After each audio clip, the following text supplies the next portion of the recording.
Hello everyone, and welcome back to Mr. Sleepy Crime. I know many of you enjoy listening to these stories as you fall asleep. So before you drift off, I'd love for you to leave a comment letting me know where in the world you're tuning in from. And if you're enjoying the story, don't forget to like and subscribe. It really helps the channel grow. Before we begin, I want to acknowledge that this story involves real people and real tragedies. We tell these stories not for entertainment, but to remember the victims and perhaps help others recognize the warning signs that could prevent similar tragedies. For the best experience, feel free to lower the volume a little, just enough to let the story gently carry you off to sleep. Alright, please get comfortable, dim the lights, and let's dive into tonight's first story.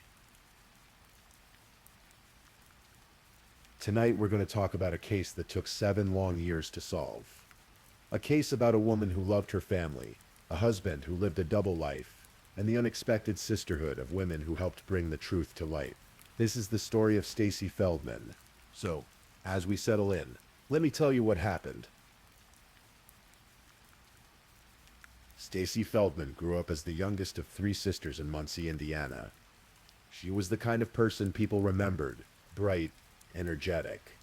The life of the party, as her sister Susan would later describe her. She was Daddy's little girl, the baby of the family, and the 3 sisters were inseparable growing up. Stacy had dreams like everyone does. She wanted a family. She wanted children. She wanted the kind of life where holidays were celebrated with joy, where laughter filled the rooms, where love was the foundation of everything. And for a while it seemed like she might get exactly that. When Stacy was in her 30s, she met a man named Robert Feldman. He was Canadian, a salesman, 14 years older than her. He was charismatic, charming, the kind of man who knew how to make his way into someone's heart. And he made his way into Stacy's. They fell in love, or at least what looked like love from the outside. They married in Montreal, at the Ritz. Stacy wore a tiara on her wedding day. It was, she hoped, the beginning of her fairy tale. The couple settled in Denver, Colorado, in a comfortable home in the suburbs. They had 2 children together, first a daughter, then a son. Stacy threw herself into motherhood and community involvement. She worked for a nonprofit organization dedicated to finding a cure for liver disease. She became president of the parent-teacher organization at Southmore Elementary School, where her children attended. She was the kind of mom who showed up, who volunteered, who made sure the other kids felt welcome too. From the outside, the Feldmans looked like the perfect family. But inside that house, things were very different. Robert Feldman was not the man he appeared to be. Over the years of their marriage, Stacy's family and friends began to notice things. Robert had affairs. Multiple affairs. He was controlling. The house and credit cards were all in his name only. Stacy had told her sister Susan that she was afraid. Afraid that if she left Robert, he could take everything from her. Her home, her money, even her children. The couple separated multiple times. They would talk about divorce. Stacy would pack up and leave, determined to start over, but then Robert would promise to change. He'd go to therapy. He'd swear it would be different this time. And Stacy, hopeful and tired, would go back. There were signs that Stacy was struggling. She had rheumatoid arthritis, a chronic condition that caused her pain and fatigue. Despite this, she worked. She had to work because Robert's job history was spotty at best. The financial pressure fell on her shoulders even as her body fought against her. But Stacy kept going. She showed up for her kids. She showed up for her community. She kept the smile on her face even when things at home were falling apart. And Robert was living a secret life. In February 2015, just weeks before Stacy's death, Robert Feldman created a profile on Tinder, but he didn't use his real name. He called himself Robert Wolf. He could have called himself Mike Reed. He had multiple profiles on various dating apps, each with different names, different ages, different religious affiliations. On one app, he claimed to be a conservative Jew in his mid-50s. On another, a Reformed Jew in his mid-40s. He was whoever he needed to be to attract attention. On Tinder, he matched with a woman named Susan McBride. Susan was living in Denver at the time.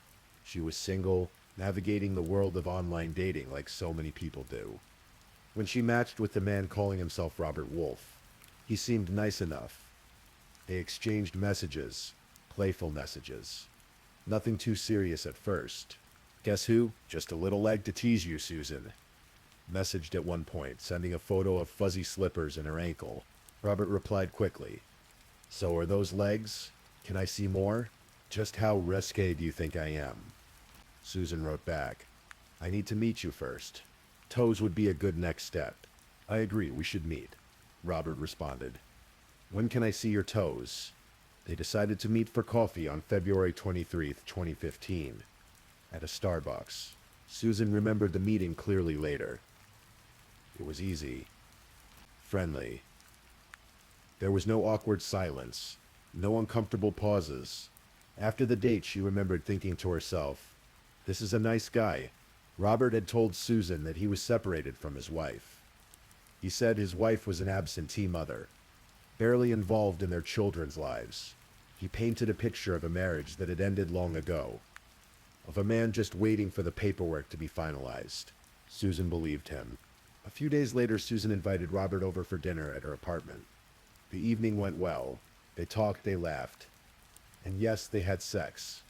It felt like the beginning of something, maybe, but then Robert started to change. He began canceling plans, making excuses. When Susan tried to look him up online using the names he'd given her, she couldn't find anything. No social media profiles. No records. Nothing. It didn't add up. Susan started to get suspicious. She asked Robert about it, and he had an explanation ready. He said he'd once been the victim of a stalker. That's why he kept his online presence so minimal.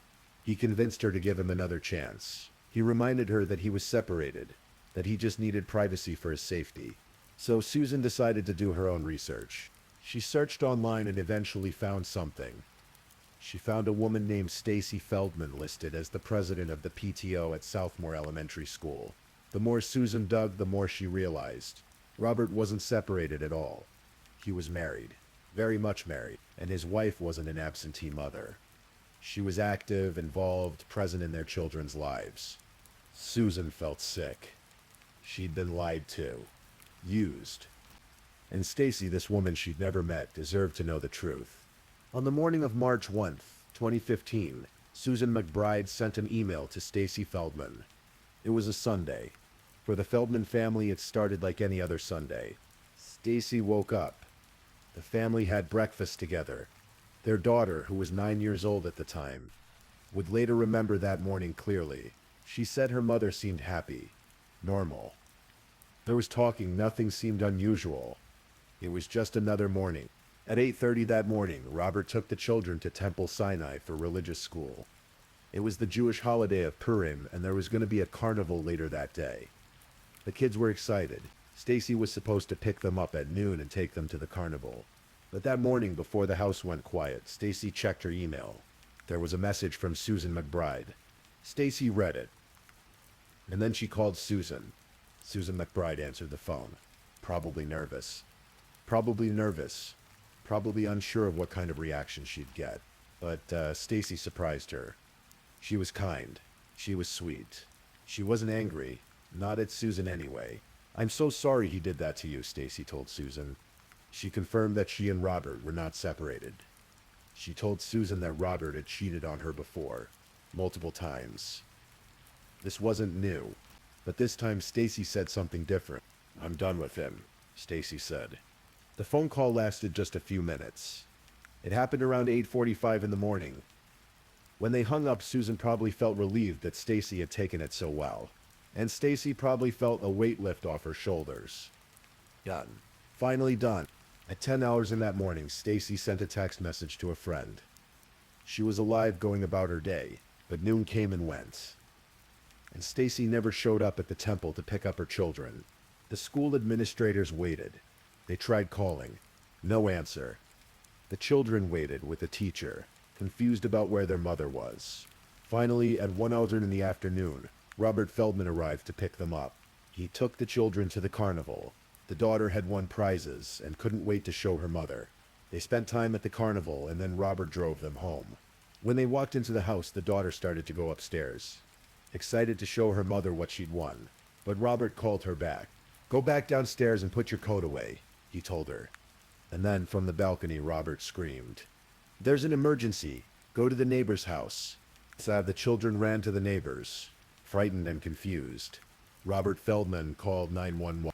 The call came in around 3 hours in the afternoon. Robert Feldman told the dispatcher that he'd just returned home and found his wife unresponsive in the bathtub. The water was running, he said. She was in the shower. He'd pulled her out, tried to help, but she wasn't breathing. Paramedics arrived quickly. Firefighters arrived. They rushed into the house and up the stairs to the main bathroom. What they found was Stacy Feldman's body, lying in the bathtub. She was wearing clothes. There was water in the tub, but not much. And strangely, there was no water on the floor.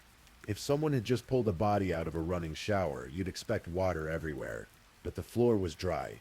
The first responders tried to revive Stacy, but it was too late. She was pronounced dead at the scene. Just before 4:11 p.m., as the paramedics and firefighters worked, they noticed something else. Robert Feldman's behavior. They described him as overdramatic, purposely not cooperative. One firefighter later said it seemed like Robert was acting, putting on a performance of shock and grief. At one point, Detective Randy Dennison, who had arrived on the scene, watched Robert walk away as if he was confused. It gave the detective the impression that Robert was trying too hard, overacting to avoid having to answer questions. But at that moment, there wasn't much anyone could do. A woman was dead. Her husband said he'd found her in the shower. It looked at first glance like a tragic accident. The next day, an autopsy was performed on Stacy Feldman's body. The forensic pathologist who conducted it was relatively inexperienced. It was, in fact, the first autopsy she had ever performed entirely by herself, though she was still under supervision. She examined Stacy's body carefully, looking for signs of what might have killed her. What she found was puzzling. Stacy had injuries. Lots of them. Bruises. Abrasions. More than 80 separate injuries scattered across her body, but individually none of them seemed serious enough to have caused her death. There was some hardening of the arteries in Stacy's heart, but nothing significant. Nothing that would explain sudden death. The pathologist noted that Stacy's body had been found in water, and that drowning couldn't be completely ruled out, but there was no clear evidence of drowning either. Robert had told police that Stacy had consumed a marijuana edible the night before. He also mentioned that she'd been sick, dealing with her chronic health issues. Maybe he suggested she'd had some kind of medical episode in the shower. But when toxicology reports came back, they contradicted Robert's story. There was no marijuana in Stacy's system. No THC at all. Robert had also claimed Stacy had fentanyl patches on her body for pain management. But the autopsy revealed no fentanyl in her system either. In the end, after examining everything, the medical examiner made a ruling. Cause and manner of death, undetermined. Stacy Feldman's death was not classified as a homicide. It was a mystery, an unexplained death, a tragic accident that couldn't be explained. The case, it seemed, was closed before it ever really began. But not everyone accepted that conclusion. When Susan Oldman, Stacy's older sister, received the phone call from her father that Sunday afternoon, telling her that Stacy was dead, her first thought was immediate and certain. Her husband killed her. Susan didn't have proof. She didn't have evidence. But she knew Robert. She'd known him for years. She'd seen how he treated Stacy. She'd heard about the affairs, the control, the financial abuse. She'd watched Stacy leave and come back, trapped in a cycle she couldn't escape. And Susan knew in her gut that Robert was responsible. She flew to Denver with the rest of Stacy's family. They came to say goodbye, to help with the children, to support Robert in his grief. But Susan couldn't shake the feeling. She looked at the scene. She asked questions. And the more she learned, the more convinced she became. Susan reached out to Detective Randy Dennison, the detective who had been at the scene that day. She told him about her suspicions, about Robert's affairs, about Stacy's fear that Robert would take everything from her if she left. Detective Dennison listened. He'd had his own suspicions that day. Robert's behavior had bothered him. The scene had bothered him. But without a cause of death, without evidence of foul play, his hands were tied. Susan refused to let it go. Over the next few months, she stayed in contact with Detective Dennison. She researched. She read about concealed homicides, about staged crime scenes. She learned about how perpetrators make murders look like accidents. Suicides, natural deaths. She became an expert in something no one should ever have to become an expert in. And then, in June 2015, everything changed. Susan McBride had gone on with her life after that phone call to Stacy Feldman. She'd ended things with Robert. She'd moved on. Started dating other people. She'd even had another bad date that made her think back to her experience with Robert. But 3 months after that phone call, Susan McBride did an internet search. She was curious. She wondered if maybe Stacy and Robert had gotten divorced. If maybe Robert's lies had been exposed and the marriage had ended. Instead, what Susan found was Stacy Feldman's obituary. And the date of death was March 2015. The same day Susan had called her, Susan McBride's blood ran cold. She felt physically ill. She knew immediately what it meant. Stacy had died within hours of their conversation. Hours after learning about Robert's affair. Hours after saying those words, "I'm done with him." Susan tried to call a homicide detective, but couldn't get through. So she called Crime Stoppers. "I just realized," she told them, "that someone I was dating and told his wife he was cheating on her. She died the same day I spoke to her, and I felt I needed to call you and tell someone this." Her call was forwarded to Detective Dennison. Finally, he had a motive. With Susan McBride's information, Detective Dennison began to piece together a timeline. Stacy Feldman found out about Robert's affair around 8:45 a.m. She told Susan McBride she was done with him. She sent a text to a friend at 10:30 a.m. Still alive. She was supposed to pick up her children at noon, but never showed up. Robert picked up the children at 1:00 p.m. An hour late, he took them to the carnival and didn't return home until after 3:00 p.m. When he called 911, Detective Dennison looked closer at Robert's story. Robert had initially said he left the house at 8:30 a.m. and didn't return until 3:00 p.m. But later he changed his story. He said he'd come home briefly in between, maybe around noon, to change clothes, clean the garage, and work out in a park. But he claimed he never saw Stacy during that time. It didn't make sense. If Robert came home around noon and Stacy was there, how did he not see her? And if something happened to Stacy in the shower, when exactly did it happen? Detective Dennison also discovered something else. A month after Stacy's death, in April 2015, Robert Feldman received a payout from Stacy's life insurance policy, $750,000. The policy had been purchased 5 years earlier, a standard life insurance policy for a married couple. But the timing was notable, and Robert wasn't grieving quietly. Detective Dennison learned that Robert had continued using dating apps. After Stacy's death, he'd gone on dates with at least 5 different women. He was active on multiple platforms, using different names, different profiles, still lying about who he was. One woman, Stephanie Shoemaker, would later accuse Robert of sexual assault after a date. Another woman, who'd met Robert on a dating app while he was out on bail and under house arrest, would describe how Robert kept trying to get her to come to his house for a second date. When she asked why they couldn't meet in public, Robert admitted he had legal troubles and wasn't allowed to leave his home.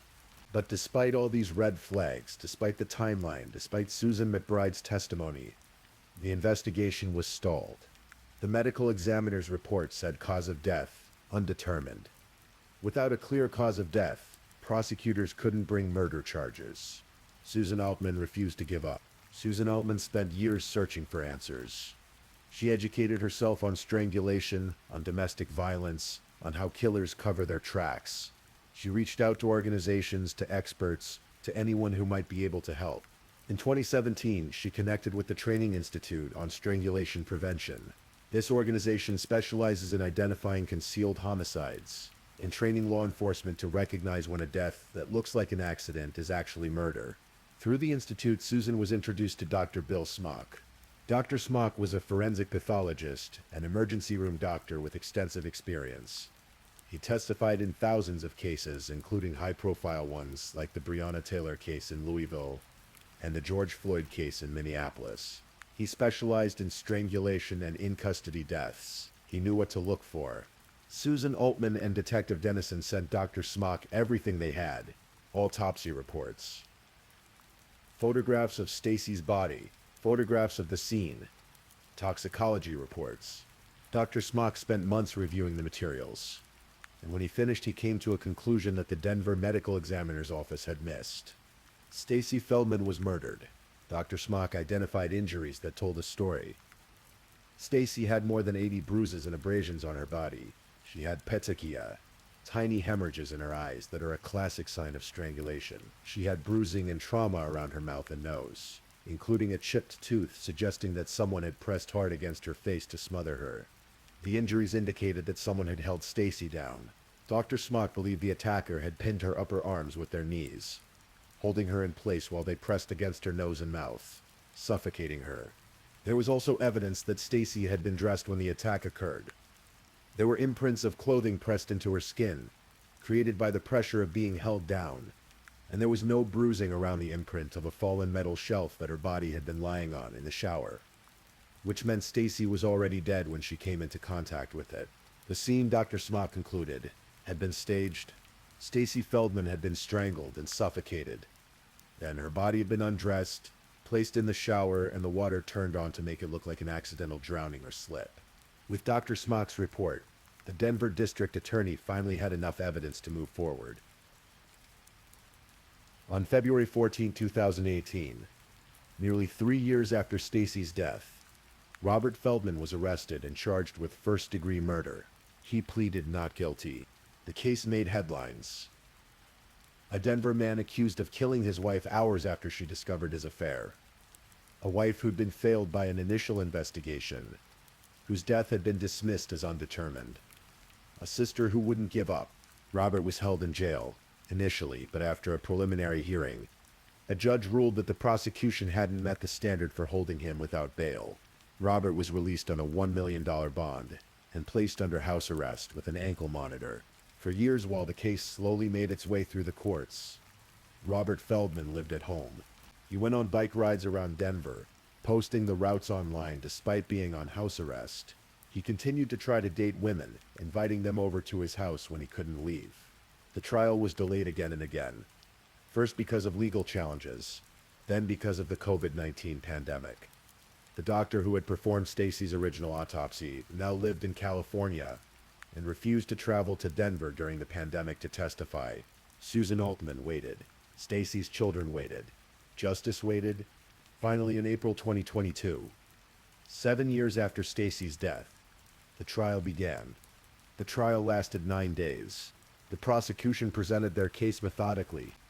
They called witness after witness, building a picture of who Robert Feldman really was and what had happened on March 1 of 2015. Susan McBride flew in from Italy, where she'd been living, to testify. She told the jury about meeting Robert on Tinder, about his lies, about the phone call with Stacy.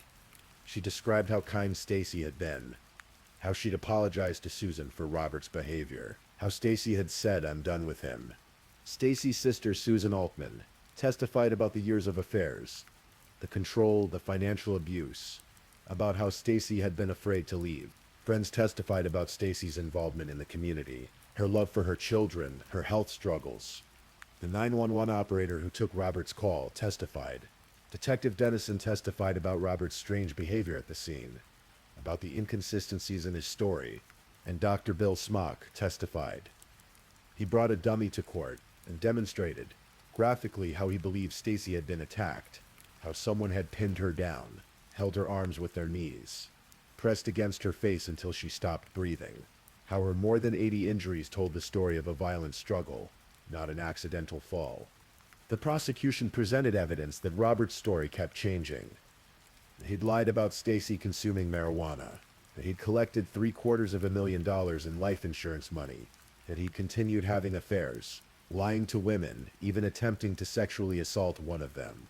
They presented evidence that Robert had arrived an hour late to pick up his children from religious school, giving him a window of time to commit the murder and stage the scene. The defense argued that Stacy's death was accidental. They brought in the forensic pathologists who had performed the original autopsy, who maintained that the cause of death was undetermined, not homicide. They argued that Stacy had underlying health conditions, that she'd been chronically ill, that she could have had a medical episode and fallen in the shower. They pointed out that there was no direct evidence, no witnesses, no confession. They said that lying and cheating didn't make Robert a murderer, but the prosecution had one more piece of evidence. Blood had been found under one of Stacy's fingernails. DNA testing showed it matched Robert's DNA. Stacy had fought back. After 9 days of testimony, the case went to the jury. The jury deliberated for less than 3 hours.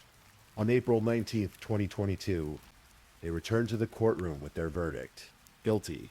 Robert Feldman was found guilty of first-degree murder. The courtroom erupted. Susan Altman broke down in tears. 7 years. 7 years she'd fought for this moment. Denver District Judge Edward Bronfman immediately held a sentencing hearing. Under Colorado law, there was only one possible sentence for first-degree murder: life in prison without the possibility of parole. Before the sentence was handed down, Stacy's mother, Dorothy Malman, addressed the court.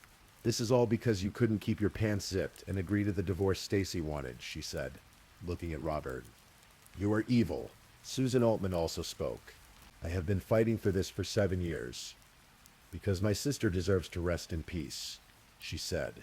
"This man has taken 7 years from my life. 7 years of me being able to live. 7 years of being able to be mother to my children. And he's not taking one more second." Judge Bronfman sentenced Robert Feldman to life in prison without parole. Robert showed no emotion as he was led away. Today, Robert Feldman is serving his sentence at the Sterling Correctional Facility in Sterling, Colorado. He will never be released. Susan Altman has become an advocate for victims of domestic violence and concealed homicide. She works with the Alliance for Hope International and the Strangulation Prevention Institute, helping to train law enforcement to recognize when deaths that appear accidental are actually murders.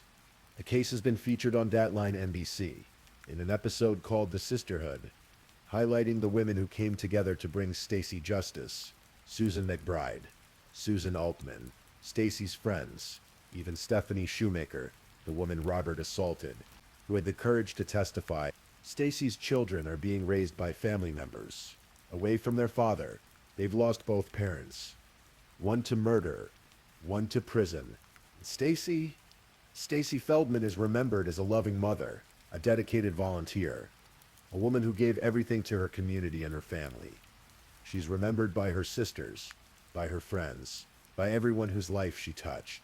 Her death was a tragedy, but the 7-year fight for justice that followed showed that even when the system fails, even when it seems like evil might win, persistence and love can bring truth to light. This case teaches us several things. It teaches us that domestic violence doesn't always look like what we expect. Stacy wasn't covered in bruises before she died. She didn't call for help. From the outside, she looked like a woman handling her struggles with grace. But inside her home, she was trapped with a man who controlled her, who cheated on her repeatedly, who made her afraid to leave. It teaches us that initial investigations matter. If Detective Dennison hadn't been bothered by what he saw that day, if Susan Altman hadn't refused to give up, if Susan McBride hadn't come forward, Robert Feldman would have gotten away with murder. The medical examiner's initial ruling of undetermined would have stood, and Stacy's death would have been forgotten as just another unexplained tragedy. It teaches us about the importance of speaking up. Susan McBride didn't have to contact Stacy that morning. She could have just blocked Robert and moved on. But she chose to tell Stacy the truth, even knowing it might be difficult. And after Stacy died, Susan McBride could have stayed silent, convinced herself it was just a terrible coincidence. But she didn't. She called Crime Stoppers. She testified at trial, flying in from Italy to face Robert in court. And it teaches us about the power of family. Susan Altman spent 7 years of her life fighting for her sister. 7 years of research, of phone calls with detectives, of learning about concealed homicide, of refusing to let Stacy's death be dismissed. She could have given up. People told her to give up, that it was affecting her own life too much, that she needed to move on. But she didn't, because that's what love does. Real love doesn't give up. Real love fights. Stacy Feldman died on March 1, 2015, at the age of 44. But because of the people who loved her, because of the women who banded together to seek justice, her death was not in vain. The truth came out. Justice was served. And Stacy Feldman can finally rest in peace. If this is your first time listening to one of our true crime stories, welcome to Mr. Sleepy Crime, where we explore these cases in a calm and respectful way. I also want to take a moment to appreciate my amazing subscribers who've been rocking with me. Thank you so much for your continued support. If you're still awake and listening, don't forget to drop a comment. Let me know where you're tuning in from and the current time in your corner of the world. Or just say something to let me know you're still here. And if you haven't already, be sure to like this video and subscribe so you don't miss our next true crime stories for sleep. Now let's move on to our second story.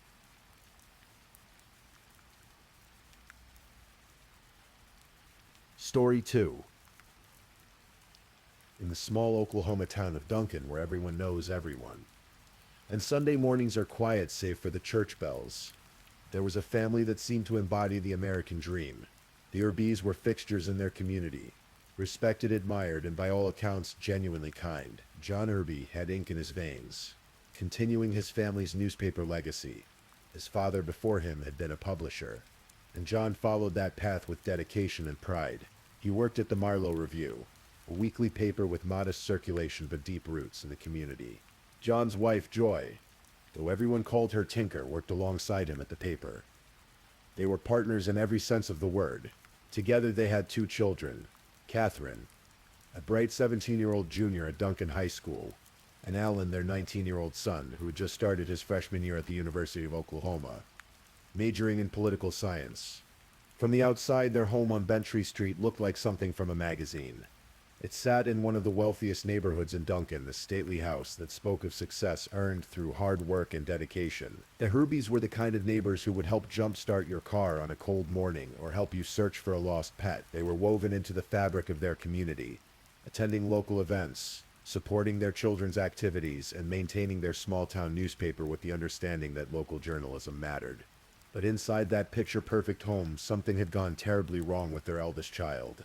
Alan Ruby was born on March 1st, 1995.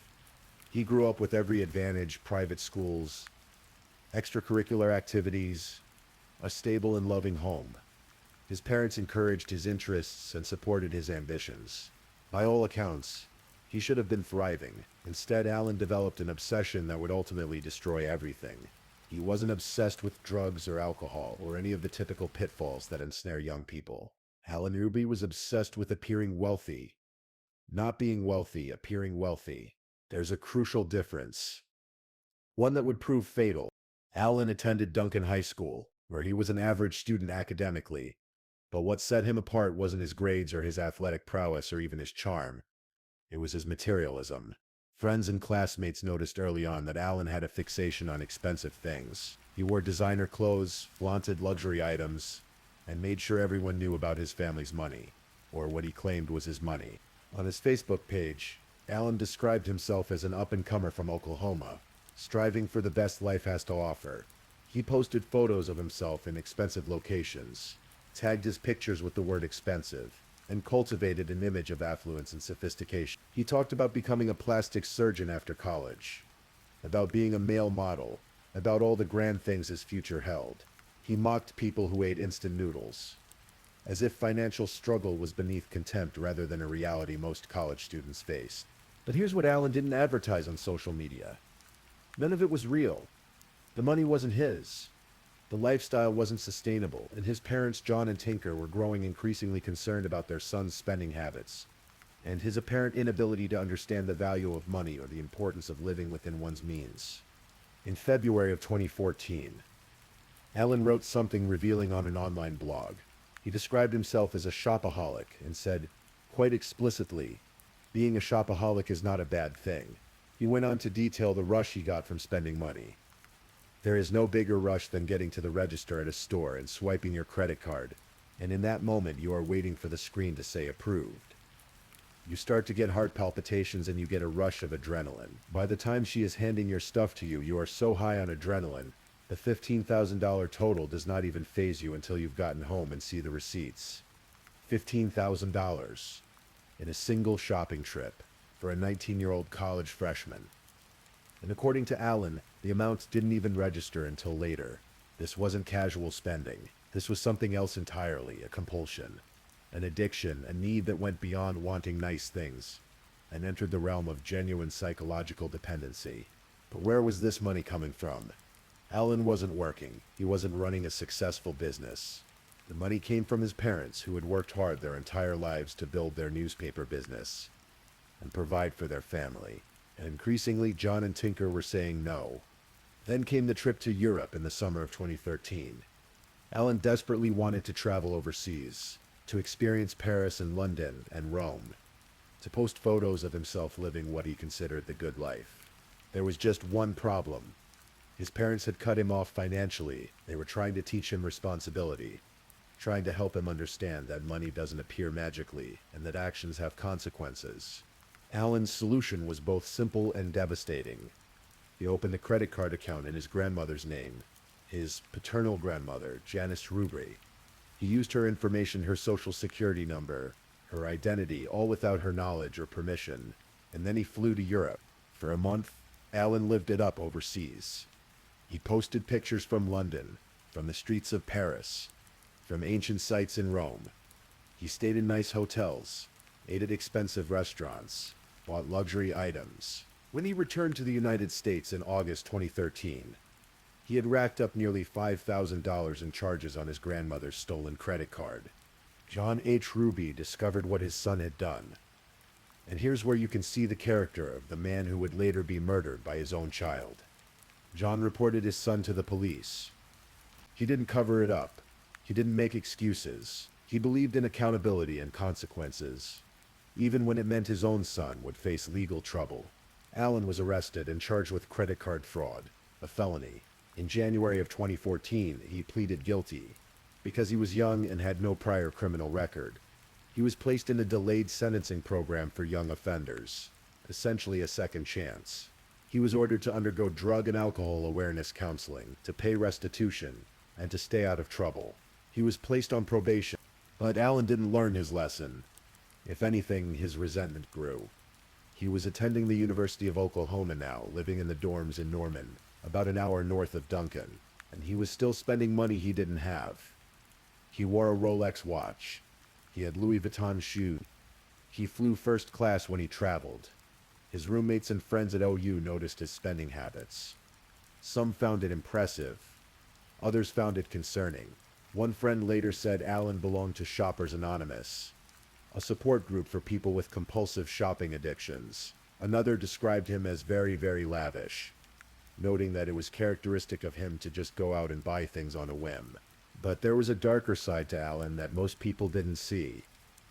2 years before the Europe trip, when he was just 17 years old, Alan had physically assaulted his mother during an argument about money. The details of that incident aren't fully public, but it represents a crucial turning point.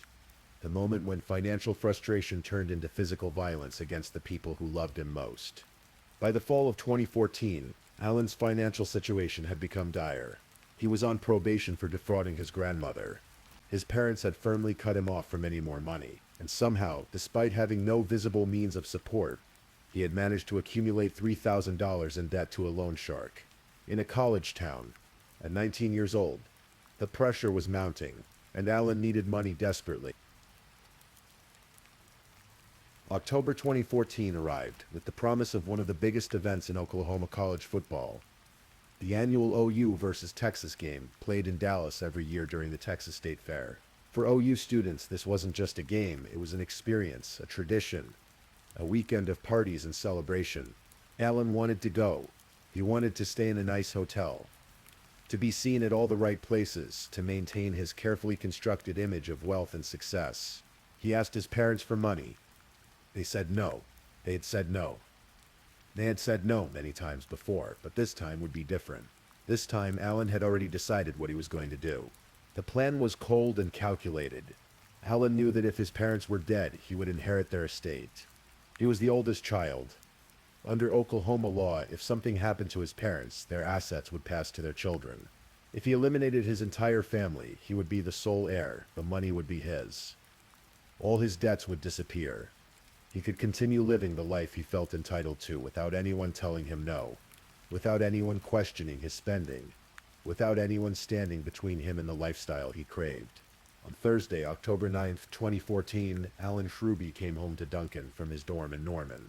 It was an ordinary autumn day in Oklahoma. The leaves were beginning to turn. The weather was mild. Nothing seemed amiss to the neighbors on Bent Tree Street. At some point that morning, John H. Ruby noticed that his 9mm handgun was missing. He reported it to the police. His gun had been stolen from his home. He had no idea that the thief was his own son, and he certainly couldn't imagine what Alan intended to do with it. Alan waited in the house. He knew the rhythms of his family's day. His mother would be home. Sister Catherine would be washing her car outside. She was meticulous about things like that, responsible in all the ways Alan wasn't. His father would come home from work around 7 or 8 in the evening. When Tinker Ruby entered the kitchen, her 19-year-old son was waiting for her with his father's gun. She turned toward him. Perhaps she was surprised to see him home. Perhaps she was about to ask him a question. Perhaps she smiled at her eldest child. We'll never know what her last thoughts were. Alan shot his mother in the head. She fell to the floor, but she was still showing signs of life.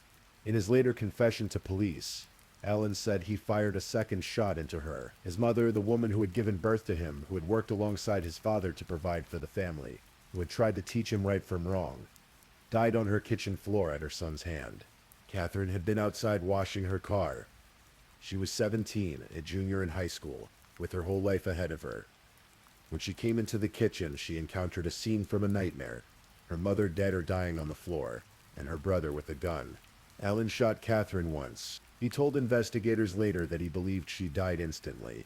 His younger sister, who had done nothing wrong, who had simply been in the wrong place at the wrong time, was murdered because she was an obstacle to her brother's inheritance. Then Alan waited. He waited for approximately an hour for his father to come home from the newspaper office. John Ruby, 50 years old, a man who had built his career on telling the truth, reporting the news and serving his community, walked into his home expecting dinner and an ordinary evening. Instead, his son shot him in the head. According to Alan's confession, his father said ouch as he fell to the ground. A heartbreaking and almost surreal detail. As if John's mind couldn't process what was happening quickly enough to understand that his own child had just murdered him. Alan noticed his father was still showing signs of life, so he shot him again. In the span of perhaps 2 hours, Alan Ruby had murdered his entire family, his mother, his father, his teenage sister, 3 people who loved him, who had given him every advantage, who had tried to help him even as they set boundaries around his destructive behavior, all dead on the floors of their Duncan home. But Alan wasn't finished. He was methodical now, covering his tracks. He took the surveillance footage from the home security system, evidence that would have shown his presence, his movements, his actions. He fled the house in the black Jeep Wrangler. His father had bought him as a gift. Even the vehicle he used to escape was provided by the man he just murdered. Alan drove to a nearby lake and disposed of the gun and the security system disc in the water. Then he went back to his dorm room at the University of Oklahoma in Norman. He had deliberately left his cell phone there so that any location pings would show he'd been at school, not in Duncan. It was meant to be his alibi. See, I was at college the whole time. How could I have been involved in this tragedy? With his alibi established, Alan drove to Dallas with his roommate, Andrew Berman. They were going to the OU Texas game, just as Alan had planned. He checked into the Ritz-Carlton Hotel, one of the most expensive hotels in Dallas, and he partied with friends. He went to the football game. He laughed and joked and acted like a normal college kid, having a normal college weekend. Andrew Berman later told reporters that nothing seemed off about Alan during that trip. We were laughing, making jokes, and he was hiding this, which is one of the scariest things, Berman said. Nothing he ever did sent up any major red flags. Alan maintained his facade perfectly. While his family lay dead in their home, while their bodies grew cold in the kitchen where they'd shared countless meals, Alan Ruby was living it up in Dallas, maintaining the wealthy lifestyle he'd killed to protect. Back in Duncan, Friday came and went. John Ruby didn't show up at the newspaper office. Neither did Tinker. This was unusual. The Rubys were reliable, dedicated to their work. Catherine didn't go to school on Friday. By the weekend, people were beginning to worry. But in a small town, sometimes people assume there's a simple explanation. Maybe there was a family emergency.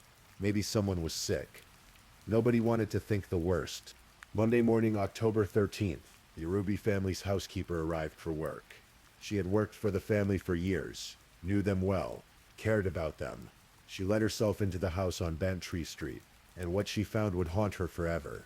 3 bodies. John, Tinker, and Catherine, all dead from gunshots. Their bodies in the kitchen and dining room area, where they'd been killed 4 days earlier. The housekeeper's screams brought neighbors running. Someone called 911, Within minutes, the quiet street was filled with police cars and emergency vehicles, their lights painting the autumn afternoon in flashes of red and blue. Duncan Police Chief Danny Ford arrived at the scene. This was a small-town police force dealing with what appeared to be a triple homicide, something virtually unprecedented in Duncan. The house was cordoned off. Neighbors gathered in the street, shocked and frightened. Sad. It's very shocking. One neighbor said later, "They were a good family. They would always help you out if your car wouldn't start. They'd come over and jump it. Or if your dog ran off, they'd try to help you catch it. Just neighborly thing." Who could have done this?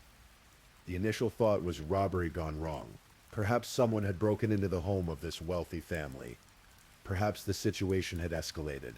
Perhaps their rubies had been in the wrong place at the wrong time. But as investigators processed the scene, that theory began to fall apart. Nothing appeared to be stolen. There were no signs of forced entry. This wasn't a robbery. This was something else. The housekeeper, in her distress, had managed to call someone, either her daughter or another relative. That person had then called Alan Truby directly, telling him he needed to come home. That something was terribly wrong. Alan drove to the house in his black Jeep Wrangler, and arrived while police were still processing the scene.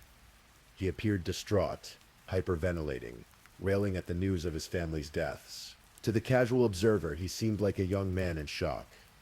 A son and brother who had just lost everyone he loved. But the investigators weren't casual observers. They were trained to notice details, inconsistencies, the small tells that separate genuine grief from performance. And something about Alan's story didn't add up. Where had he been? When had he last seen his family? Why had his father reported a gun stolen on Thursday? Why hadn't any of the family been seen after Thursday? Within hours, Alan Ruby was taken into custody, not for murder, not yet, but for violation of his probation from the credit card fraud case. It was a legal maneuver, a way to hold him while investigators worked to build their case. And Alan, sitting in the Duncan Police Department with the chaplain and then with investigators, began to crack under the pressure of his lies. By late Tuesday, October 14th, 5 days after he'd murdered his family, Alan Truby confessed. He told police everything. How he'd taken his father's gun, how he'd waited for his mother in the kitchen, how he'd shot her twice, how Catherine had come in from washing her car and he'd shot her once, how he'd waited an hour for his father to come home and then shot him twice as well, how he'd taken the security footage and the gun and thrown them in a lake, how he deliberately left his phone in his dorm room to establish an alibi, how he'd then gone to Dallas and partied with friends while his family lay dead. The motive? Money, debt, inheritance, the continuation of a lifestyle he felt entitled to. Alan owed $3,000 to a loan shark, and he believed that by murdering his family he would inherit enough money to pay off his debts and continue spending without anyone telling him no. Stevens County District Attorney Jason Hicks held a press conference after the confession. His assessment of Alan's emotional state was chilling. The only remorse we've seen is because he got caught. Not remorse for killing 3 people. Not grief at the loss of his family. Just regret at being caught. At facing consequences. At having his perfect crime fall apart. The communities of Duncan and Marlow were shattered. The Frubys had been beloved members of these small towns. John's newspaper work had made him a public figure. Someone people trusted to tell their stories fairly. Tinker had been known for her kindness. Catherine had been a bright young woman, with her whole future ahead of her. And now they were gone, killed by someone they'd loved and trusted implicitly. On October 16th, prosecutors formally charged Alan Arubi with 3 counts of first-degree murder. The case moved forward, and as it did, more details emerged about Alan's life. His spending, his lies, his violence. The assault on his mother 2 years earlier, the stolen credit card, and the trip to Europe. The Rolex watch and designer shoes purchased with money he didn't have. The social media posts bragging about wealth that wasn't his. A pattern emerged of a young man who felt entitled to luxury and would do anything, even commit murder to maintain his facade. In July 2015, while awaiting trial at the Oklahoma State Penitentiary in McAlester, Alan Truby wrote a letter to the Oklahoma newspaper. In it, he said he welcomed the death penalty 100%. That what had occurred was so horrible it was deserved, so unspeakable. He wrote about losing his entire family at once and insisted his tears were real, as if being upset about the consequences of his actions somehow absolved him of responsibility for those actions. His court-appointed attorney was not pleased with the letter. There was a gag order in place, and Allen had violated it. But the letter revealed something important about Allen's mindset. Even after confessing, even after being charged with triple murder, he was still trying to control the narrative, still trying to present himself in a certain light. This time, instead of wealthy and successful, he wanted to appear remorseful and accepting of punishment. But as the prosecutor had noted, the remorse wasn't for his victims. It was for himself. Prosecutors announced they would seek the death penalty. Under Oklahoma law, they had to show aggravating circumstances. And Allen's case had several. He had killed for monetary gain. He had killed 3 people. He was a continued threat to society. And the murders were especially heinous, atrocious, and cruel. The evidence against him was overwhelming. In addition to his confession, his DNA had been found on blue gloves recovered with the handgun. The security footage he'd tried to destroy had been recovered. Witness statements placed him at the scene. His alibi had fallen apart under scrutiny. But as the case moved toward trial, Allen's surviving family members, his mother's relatives, his grandfather Richard Stein Jr., his aunt Allison Herbie Whitaker, came to a difficult decision.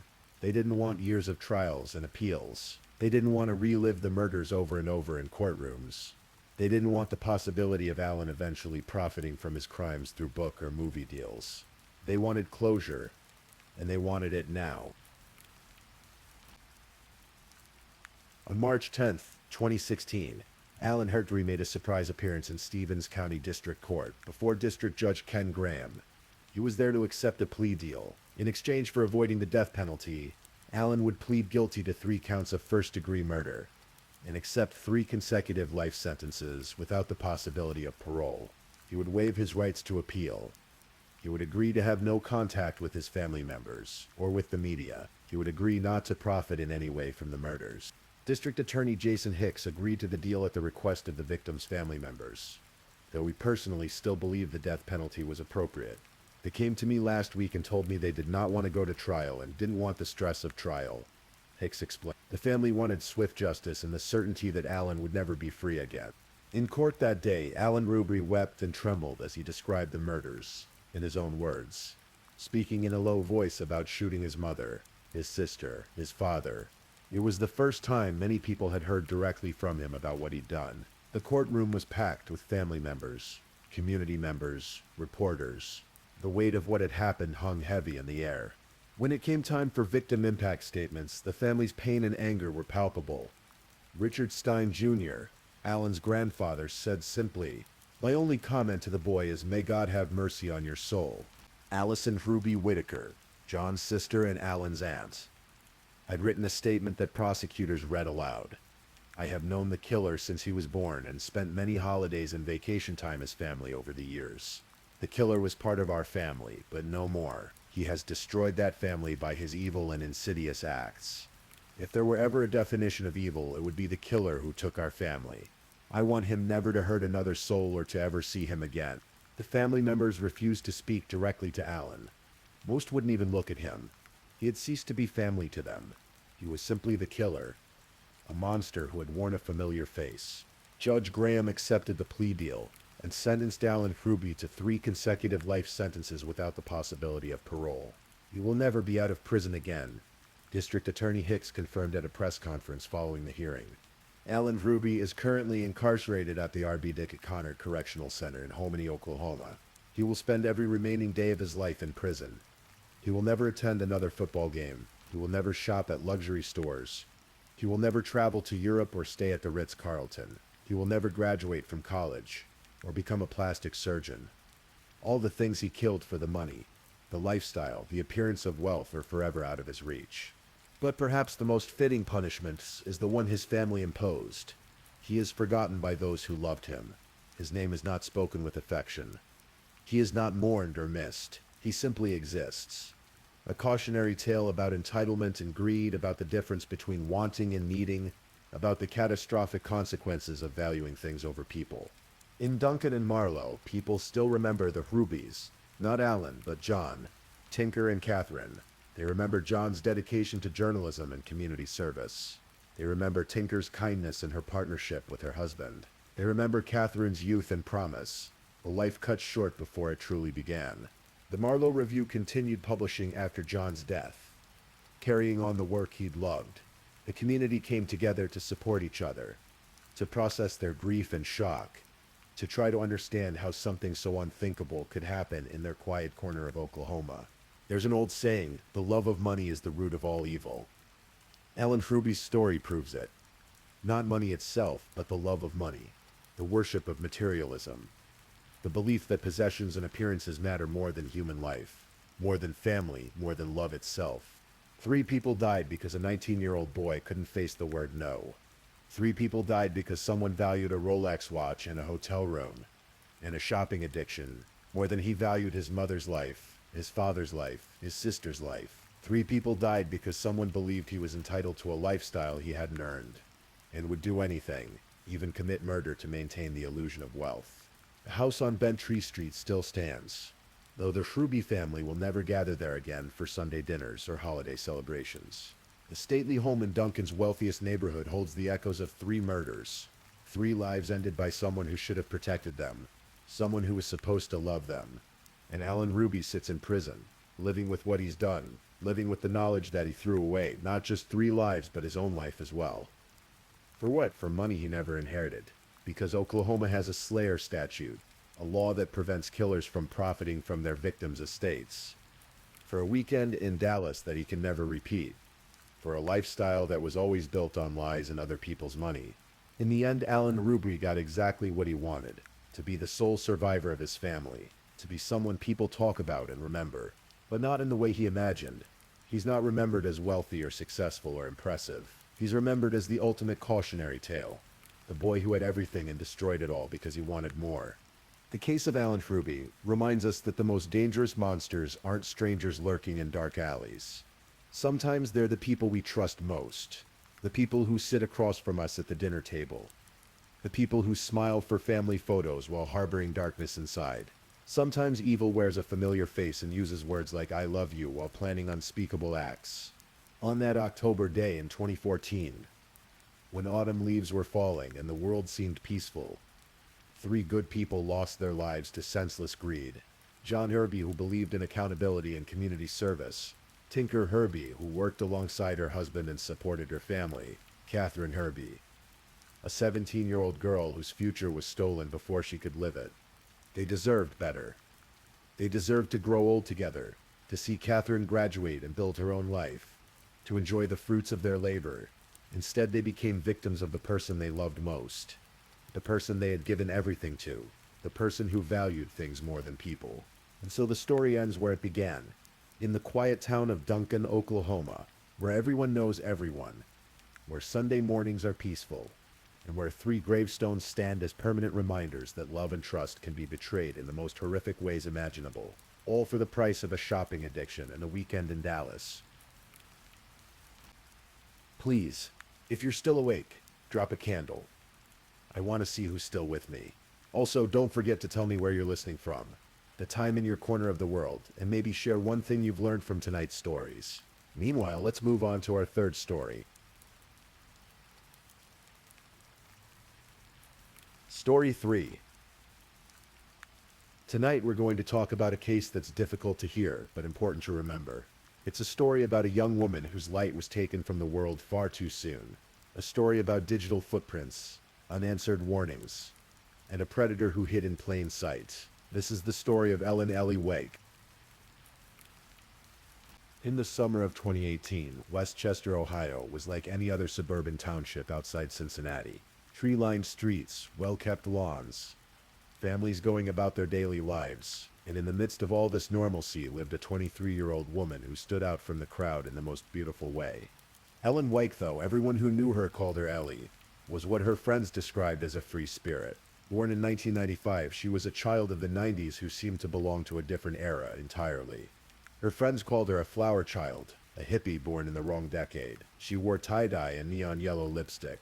She made her own jewelry. She loved nature, spending time outdoors, and bringing color to everything she touched. She was the light in a dark room, one friend would later say. Another described her as a ray of sunshine, a sunflower, someone whose smile could brighten the darkest of days. Ellie lived with her mother, Tamara, in Westchester Township.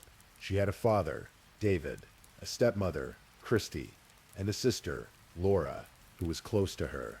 She had cousins and aunts and uncles and a wide circle of friends who all seemed to orbit around her infectious energy. If you met Ellie, you couldn't help but love her. She had a way of making people feel important, of checking in on them, of putting others before herself. But beneath the brightness, beneath the colorful exterior and the carefree spirit, Ellie was living with fear. A fear that had been growing since February of 2018. A fear that, despite her best efforts to seek help, would ultimately consume her. It started with text messages. Sometime in February 2018, Ellie began receiving harassing texts from an unknown number. At first, they might have seemed like spam, like a wrong number, but they continued, and they became more specific, more personal. The messages came from someone calling himself Micah Yao. They were unwanted, persistent. Then in April, something happened that transformed Ellie's concern into genuine terror. On April 11, 2018, Ellie's mother, Tamara, called the Westchester Police Department. Someone had sent Ellie a video. Not just any video. A video of Ellie herself, sitting at her dining room table inside her own home. The angle of the shot made it clear. Whoever had filmed this had been standing outside, on her patio, looking in through the window, watching her. Ellie filed a police report. Officer James Thomas took her statement. She told him about the months of harassing messages, about this mysterious Mikhail who wouldn't leave her alone. She provided emails, screenshots, and the link to the disturbing video. She was doing everything right. Exactly what victims of stalking are told to do. Report it, document it, create a paper trail. But Officer Thomas made critical errors. He didn't scan in the emails. He didn't add the video link to the stalking report. He didn't log the evidence into Property. When Ellie sent him a follow-up email on May 11, 2018, saying she'd received additional texts, he didn't document that either. The Westchester Police Department did increase patrols around Ellie's home, but without the full picture, without all the evidence properly cataloged and investigated, they couldn't see the full scope of what was happening. They couldn't know who was behind it, and Ellie knew something was very wrong. She was terrified. She had friends stay overnight with her because she was too scared to be alone.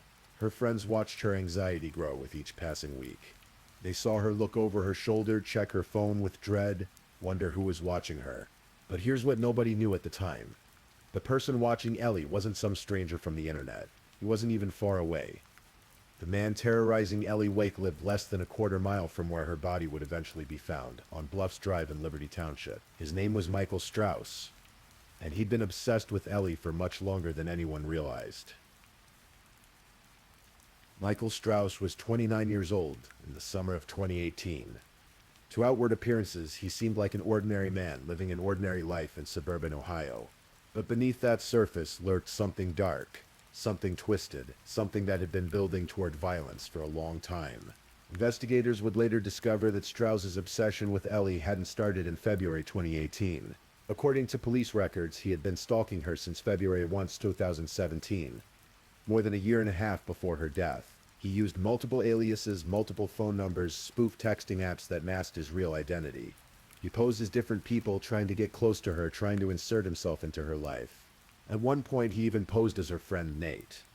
The real Nate was someone Ellie knew, someone she trusted. But the messages weren't from the real Nate. They were from Strauss, using a spoofed number, pretending to be someone he wasn't. When Ellie started getting suspicious, he kept up the charade. "What's this? I'm hearing about some creep following you." The fake Nate texted her. "Who is this?" Ellie wrote back, to a number she didn't recognize. Eventually she figured it out. "Leave me alone," she wrote. But Strauss didn't leave her alone. He couldn't. His obsession had grown beyond messages and texts. He was physically watching her, that video he'd sent. The one showing her at her dining room table hadn't just been filmed from outside her window. Investigators would later learn that Strauss had recorded himself while he watched her, engaging in a sexual act while he stood on her patio, camera pointed through the glass at an unsuspecting young woman just trying to live her life. The digital evidence against Strauss would eventually paint a picture of a man spiraling toward violence. His Google search history became a roadmap of his intentions. In March 2018, he searched for "How long does a dead body smell?" In early July, 3 weeks before Ellie went missing, he searched for missing girl in Hamilton and missing girl in Westchester, Ohio, reading 7 different articles about missing persons cases. On July 18, he searched for how to survive prison poster and survivor's guide to prison. On July 20, just 10 hours before he would search for Ellie's name, he conducted 3 separate searches for the Cincinnati Strangler. His browsing history also revealed disturbing patterns of violent sexual content.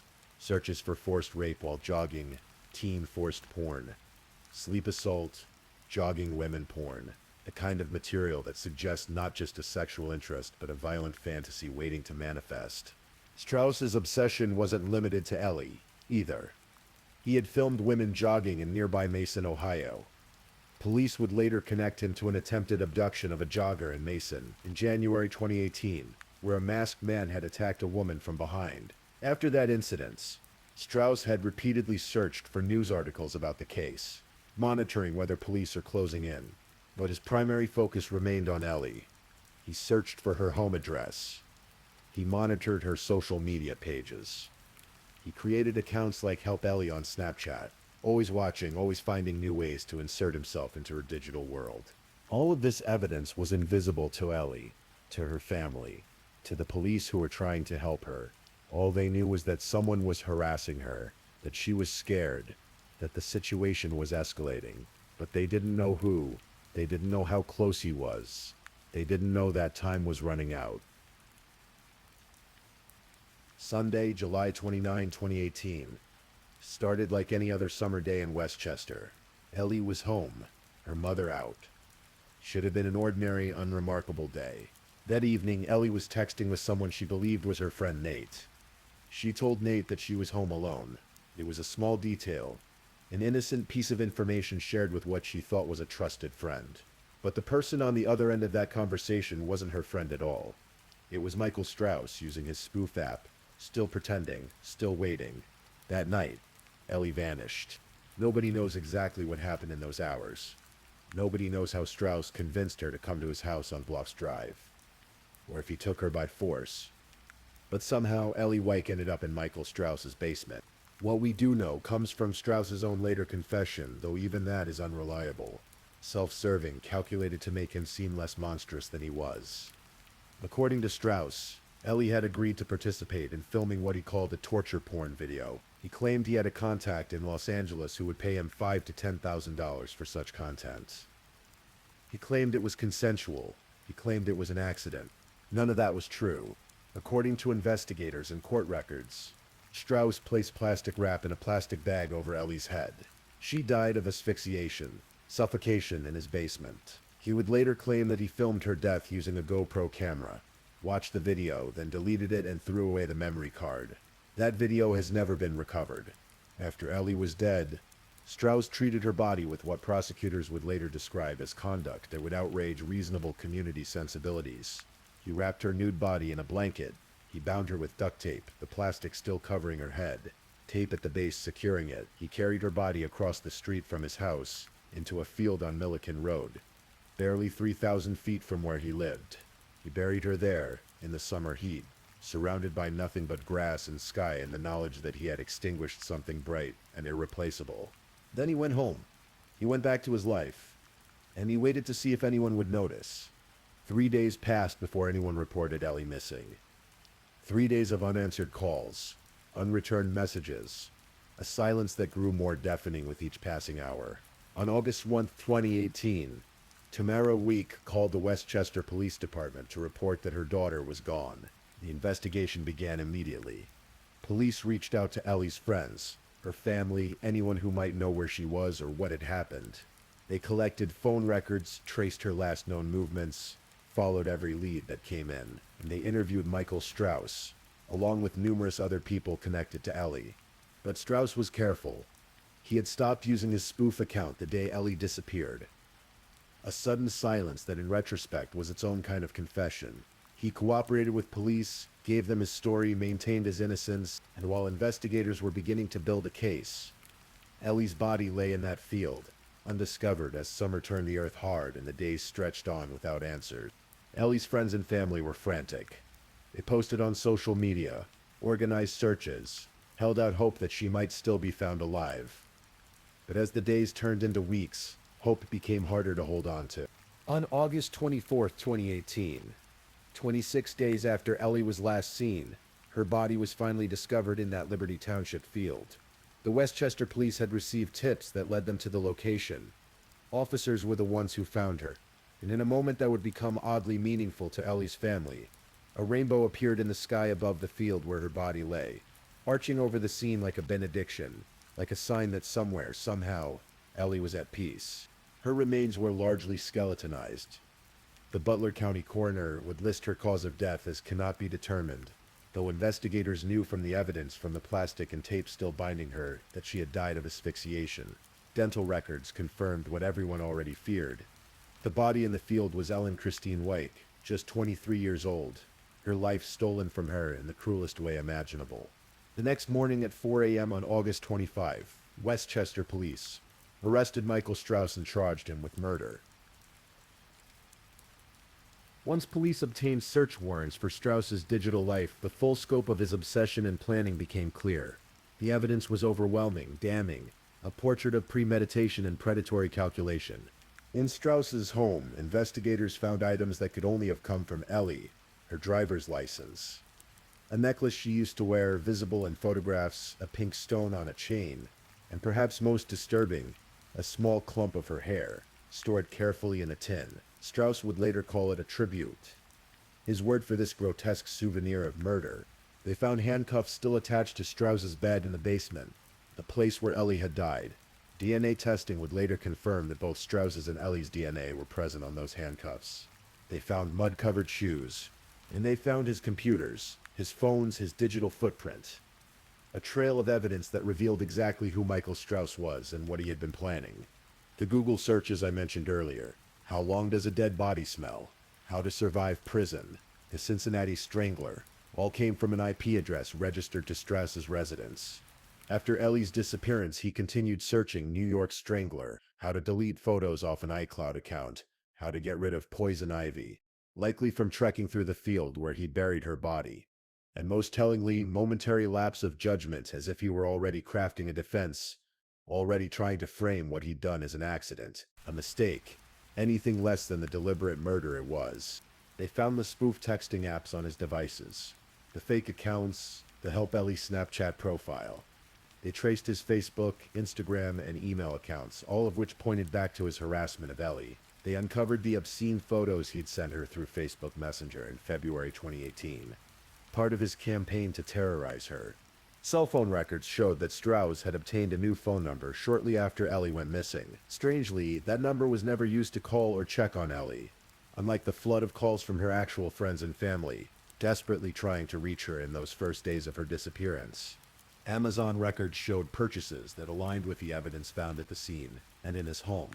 The case against Michael Strauss wasn't built on circumstantial evidence or hunches. It was built on hundreds of pages of police reports, 32 search warrants, 88 pieces of physical and documentary evidence, cell phone records, social media data, DNA analysis, and his own digital confessions scattered across months of obsessive searching and stalking. In September 2018, a grand jury indicted Strauss on 9 charges: aggravated murder, 3 counts of tampering with evidence, menacing by stalking, petty theft, abuse of a corpse, and gross abuse of a corpse. His bond was set at $4 million. Butler County prosecutor Michael Jamoser assembled a witness list that included 54 law enforcement officers, 24 laypersons, and 20 representatives from various technology companies, the keepers of records that would prove Strauss's guilt beyond any reasonable doubt. A trial was scheduled for April 4th, 2019, but Michael Strauss knew what the evidence showed. He knew a jury would see through any story he tried to tell. He knew there was no way out. On March 12, 2019, rather than face a jury, Michael Strauss entered a guilty plea. He pleaded guilty to murder, gross abuse of a corpse, and menacing by stalking. In exchange for the plea, charges of tampering with evidence and petty theft were dismissed, and the aggravated murder charge, which could have carried a death sentence or life without parole, was reduced to murder. The plea meant Strauss would face life in prison with eligibility for parole after 17.5 years. That was the maximum sentence Judge Greg Howard could impose under the plea agreement. but it was far less than what many believed he deserved.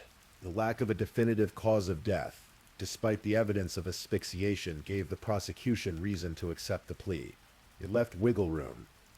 Prosecutor Jamser would later say, and open the door that a jury may believe anything the defense might have thrown at them. The condition of Ellie's body, largely skeletonized after weeks in the field, meant that proving exactly how she died was complicated, even though everyone knew the answer. On April 17, 2019, Michael Strauss appeared in court for a sentencing hearing. He arrived with 2 black eyes. The result his family claimed of an altercation at the Butler County Jail, where he'd been jumped and beaten by another inmate. Even in jail, it seemed, justice had found a way to touch him. Strauss stood before Judge Howard and offered what he called an apology. His words were carefully chosen, calculated to present himself as remorseful as someone who had made a terrible mistake, rather than someone who had spent 18 months stalking, terrorizing, and ultimately murdering a young woman. I am mainly here in an attempt to deeply apologize and take accountability for the reckless actions that led to the premature death of Ellen Weick, he said. Please believe me, from the bottom of my heart, that I never wanted to hurt anybody, and if there was any way to bring Ellie back, I would trade places with her in a second. The words rang hollow in that courtroom, especially to those who knew what the evidence showed. This wasn't recklessness. This wasn't an accident. This was stalking, planning, predation, and murder. Prosecutor Michael G. Moser didn't mince words in his statement to the court. I think the motive in this case was perversity, he said. Mr. Strauss was the author, director, producer of his own twisted movie. This case reads like a crime novel, but a horror novel at that. Joe Moser spoke of Strauss's digital trail, his months of planning, his deliberate stalking, his violent fantasies made real. He spoke of how Strauss had created his own narrative, scripted his own dark fantasy, and then carried it out with Ellie as his unwilling victim. But Joe Moser added, he was the author, and we got to write the conclusion. Then it was time for Ellie's family to speak. Her mother and sister, who refused to even say Strauss's name, addressed the court with a dignity and grace that stood in stark contrast to everything Strauss represented. Ellie was a light in the dark, they said in essence. She was love, she was kindness, she was everything good in the world, and now she was gone. They would never hear her laugh again, never see her smile, never watch her spread joy to everyone around her. Ellie's father, David Weick, spoke of forgiveness, but with a painful honesty. My God tells me to forgive, he said, but he doesn't say when, and I don't know if I'll ever get to that. Judge Howard listened to it all. The apology that wasn't really an apology, the prosecutor's condemnation, the family's grief, and then he sentenced Michael Strauss to life in prison with eligibility for parole after 17.5 years. It was the maximum the law allowed under the circumstances, but it would never be enough. No sentence could restore what had been taken. After the sentencing, dozens of Ellie's friends and family members gathered in the courthouse hallway. Many wore tie-dye, Ellie's signature style, a splash of color against the sterile walls. They wrote positive messages on plastic Easter eggs, the kind of bright, hopeful gesture that Ellie herself would have loved. That Easter Sunday, they would hang those eggs on the 2 ginkgo trees that had been planted in Ellie's memory at Keener Park in Westchester, trees spaced perfectly apart to hang a hammock between them, just the way Ellie would have wanted. Even with Strauss behind bars, questions lingered. Disturbing questions, unanswered questions. While incarcerated at the Butler County Jail, Strauss allegedly told a fellow inmate that he had murdered another woman named Shelley. According to this inmate, Strauss claimed he had killed her in a similar manner and dumped her body in an unknown location near a creek. Police investigated the claim but were unable to substantiate it. To this day, it remains unclear whether Strauss was telling the truth, bragging, or simply trying to inflate his own notoriety. But the possibility that there might be another victim out there, another family without answers, is haunting. There was also the question of what law enforcement knew and when they knew it. After Strauss's conviction, it came to light that Officer James Thomas, who had taken Ellie's initial stalking report, had violated department procedures. An internal investigation found that Thomas had failed to thoroughly document the evidence Ellie provided, failed to log critical items into property, and failed to follow up on her subsequent emails reporting additional harassment. He was given a 40-hour unpaid suspension. 2 supervisors received verbal admonishments for case management issues. Westchester Police Chief Joel Herzog defended his department, stating unequivocally, there is only one person to blame for Ellie Weich's murder. Michael Strauss is responsible for this evil act. Herzog emphasized that it was important not to confuse what investigators knew after the fact with what they knew at the time of the harassment investigation. If we knew in advance the evil that an individual was capable of, Herzog said, and could arrest and sentence them to jail with just that knowledge, there wouldn't be any violent crime in our society. It was a fair point to an extent. Hindsight is always clearer than foresight, but it was also true that Ellie had done everything right. She had reported the harassment. She had provided evidence. She had asked for help, and despite the increased patrols, despite the police involvement, she had still died, killed by the very man who had been tormenting her for 18 months. The case raised uncomfortable questions about how stalking cases are handled, about the gaps between evidence and action, about the limitations of a system that can only react to crimes already committed rather than preventing the crimes in the first place. After the trial, after the sentencing, after the news cameras moved on to other stories, Ellie's family was left with the hardest work of all, learning to live in a world without her. But they chose not to let grief define them. Instead, they chose to honor Ellie by doing what she would have done, spreading kindness, celebrating life, finding light in darkness. We have to celebrate Ellie. Her sister Laura said, "You never truly know what somebody is going through. We can turn this into more of a positive and carry on her legacy. Celebrate people," her mother Tam added. "Tell people you love them." The ginkgo trees at Keener Park became a place of pilgrimage, a place where friends and family could gather and remember. They hung colorful messages on the branches, wore tie-dye, told stories about the girl who loved neon yellow lipstick and handmade jewelry and nature and music and bringing joy to everyone she met. "I still come downstairs, and I see her picture every morning," Tam said in an interview, "and I say, 'Good morning, Ellie,' and I feel like she's saying, 'Good morning, Mom. Love you.'" They saw rainbows everywhere now. The one that appeared over the field where Ellie was found. Another over the church on the day of her funeral. Bright neon arcs that seemed to carry a message. Ellie was at peace. Ellie was free. Ellie's light hadn't been extinguished even though her life had been taken. Friends spoke of her with a mixture of grief and celebration. She was the light in a dark room. An absolute angel. She made you feel really important. She would do anything for anyone. She had a smile that could brighten the darkest of days. One friend remembered that Ellie was the only girl I've ever met who could pull off neon yellow lipstick. Another said simply, "You met her and couldn't help but love her." These weren't empty platitudes or the kind of generic praise offered at every funeral. These were genuine memories of a genuine person, someone who had lived fully, loved openly, and left an imprint on everyone lucky enough to know her. Nathan Weich, Ellie's cousin, spoke at the balloon release held in her honor. Hundreds of colorful balloons, smiley faces, and tie-dye patterns were released into the sky, a splash of brightness against the grief. "We just wanted to say thank you," Nathan said to the crowd. "We're a private family. A heartfelt thank you. All the prayers, the ribbons for Ellie, the balloons sent off today. It doesn't go unnoticed." He called the moment very sweet and beautiful, but also heartbreaking. "I don't think closure will ever come. To be honest," he admitted, "it's something that gets easier to manage on a day-to-day basis. But there will never be closure. Ellie is a part of this family and always will be part of this family. We'll see her again. We know that." 6 years later, in August 2024, Ellie's mother Tamara White passed away at the age of 63. Those who knew the family understood that Tam had never fully recovered from losing her daughter. The grief, the unanswered questions, the unfairness of it all, it had taken a toll that time couldn't heal. When Tam died, many believed she was finally reunited with the daughter she had loved so fiercely, the free spirit who had brought so much color into her life. The murder of Ellie Weich isn't just a true crime story. It's a cautionary tale about the dangers of the digital age, about how predators use technology to stalk and terrorize their victims while remaining hidden, anonymous, just a few clicks away from causing real harm.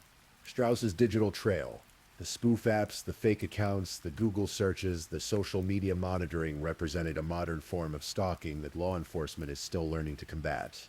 How do you protect someone when their stalker can reach them through dozens of different platforms, using dozens of different identities? How do you investigate harassment when the harasser can hide behind layers of digital anonymity? These are questions without easy answers. But Ellie's case did lead to changes. It highlighted the need for better documentation of stalking reports, better training for officers who handle such cases, better coordination between departments and technology companies. The case also revealed a hard truth, that no amount of awareness, no amount of caution, no amount of doing everything right can always protect someone determined to be a victim from someone determined to victimize them. Ellie reported the harassment. She provided evidence. She asked for help. She had friends stay with her. Police patrol her streets. She did everything society tells stalking victims to do, and it still wasn't enough. That doesn't mean victims should stop reporting, should stop fighting back, should accept their fate. It means that as a society, we need to do better. We need to take stalking seriously from the very first report. We need to give law enforcement the tools and training to investigate digital harassment. We need to hold technology companies accountable for how their platforms are used to harm others. We need to believe victims, support them, protect them. Because somewhere out there, right now, someone is being stalked. Someone is receiving unwanted messages, seeing suspicious cars on their street, feeling watched in their own home. Someone is scared and doesn't know what to do. Someone is Ellie. Before the worst happened, Michael Strauss is currently serving his sentence in an Ohio prison. He will be eligible for parole in 2036, when he will be in his late 40s. Whether he will ever be released is uncertain. What is certain is that he stole something irreplaceable, not just a life, but the light that life brought to everyone around it. If you're listening to this late at night, in the dark, perhaps trying to fall asleep, I want to leave you with something that isn't about Michael Strauss or the darkness he represented. I want you to think about Ellie at the balloon release. If she could have seen it, all those colorful balloons rising into the sky, carrying messages of love from all the people whose lives she touched. I want you to think about the ginkgo trees in the park, how they'll stand for decades, a living memorial to someone who loved nature and color and life. I want you to think about the rainbows appearing when they were most needed, bright and impossible and somehow perfect. Ellie's family asked people to honor her memory by spreading kindness and love, by celebrating the people in your life, by telling them you love them while you still can, by bringing color and light into dark places, just like she did. That's not a bad way to remember someone, and it's not a bad way to live. If Ellie's story teaches us anything, it's that life is fragile, time is precious, and the light we bring to the world matters more than we know. So wherever you are tonight, whatever struggles you're facing, whatever darkness seems overwhelming, remember that there was a young woman in Ohio who chose brightness over darkness, kindness over cruelty, love over fear, every single day of her life. And even though her life was cut short, even though evil found her, the light she created didn't die with her. It's still there, in the people who remember her, in the trees that bear her name, in the rainbow that appeared over a field on a terrible day, and reminded a grieving family that somewhere, somehow, their daughter was free. That light is eternal, and no one, not Michael Strauss, not any predator, not any evil in this world, can ever truly extinguish it. So if you're still awake, I'd like to know which of tonight's stories gave you chills the most. Was it the first story, the second, or the third? Meanwhile, let's move on to our fourth story. Story 4. Tonight we travel to Melbourne, Australia, to a story that changed a nation. It's a case that sparked conversations about safety, justice, and the systems meant to protect us. This is the story of Jill Mager, a young woman whose disappearance in September 2012 captured the attention of millions and exposed deep failures within the criminal justice system. Let me take you back to a Friday night in Melbourne, where an ordinary evening would become anything but ordinary. Jillian Mager, known to everyone as Jill, was 29 years old in the autumn of 2012. She had that kind of warm presence that made people feel immediately comfortable, the sort of person who could light up a room with her quick wit and infectious laugh. Originally from Drogheda in County Louth, Ireland, Jill had built a life that straddled 2 continents, carrying her Irish warmth to the sunny shores of Australia. Jill's journey to Melbourne had been one of love and ambition. She met Tom Mager in November 2001 at university in Dublin. Their first meeting was charmingly awkward. Jill's hand was bandaged from an injury she'd gotten the day before in what Tom would later describe as a characteristically clumsy fashion. Despite the less than graceful introduction, it was the beginning of an 11-year adventure with someone Tom considered the most wonderful person he'd ever met. They married in July 2008 in the Wicklow Mountains, in a ceremony surrounded by the lush canopy of Irish woods.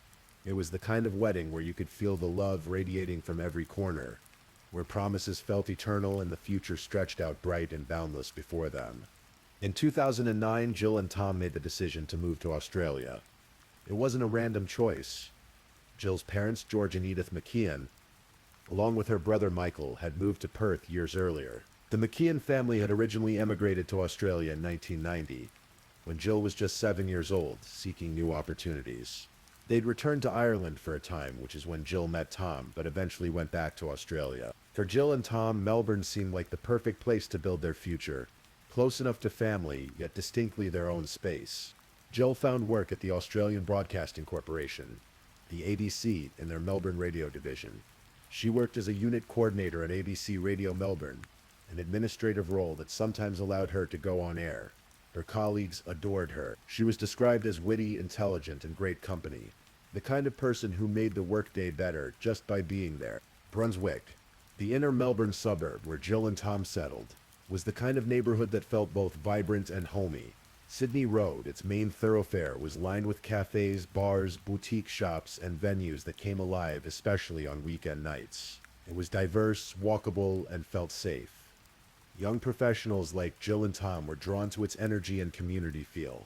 By September 2012, Jill and Tom had been in Melbourne for about 3 years. They'd made friends, built careers, and were looking forward to the next chapter of their lives together. Jill had recently visited her parents in Perth. Because her father, George, had suffered a stroke, she'd extracted a promise from him to take care of himself, telling him with a smile that she wanted her future children to have a young grandfather to run around with. Life felt full of possibility. The future they dreamed about in those Wicklow Mountains seemed within reach. Friday, September 21st started like any other workday. Jill went into the ABC studios in South Bank, Melbourne, ready for another day at work. The atmosphere was particularly buoyant that day because one of her colleagues was celebrating a birthday. Plans were made for after-work drinks, the kind of casual Friday tradition that helps blow off steam after a long week. Around 5 p.m., CCTV cameras captured Jill leaving the ABC studios with a female coworker.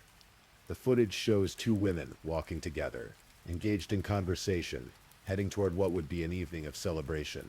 The group initially gathered at the Brunswick Green Hotel on Sydney Road. The Brunswick Green was a welcoming establishment, the kind of place where locals felt at home.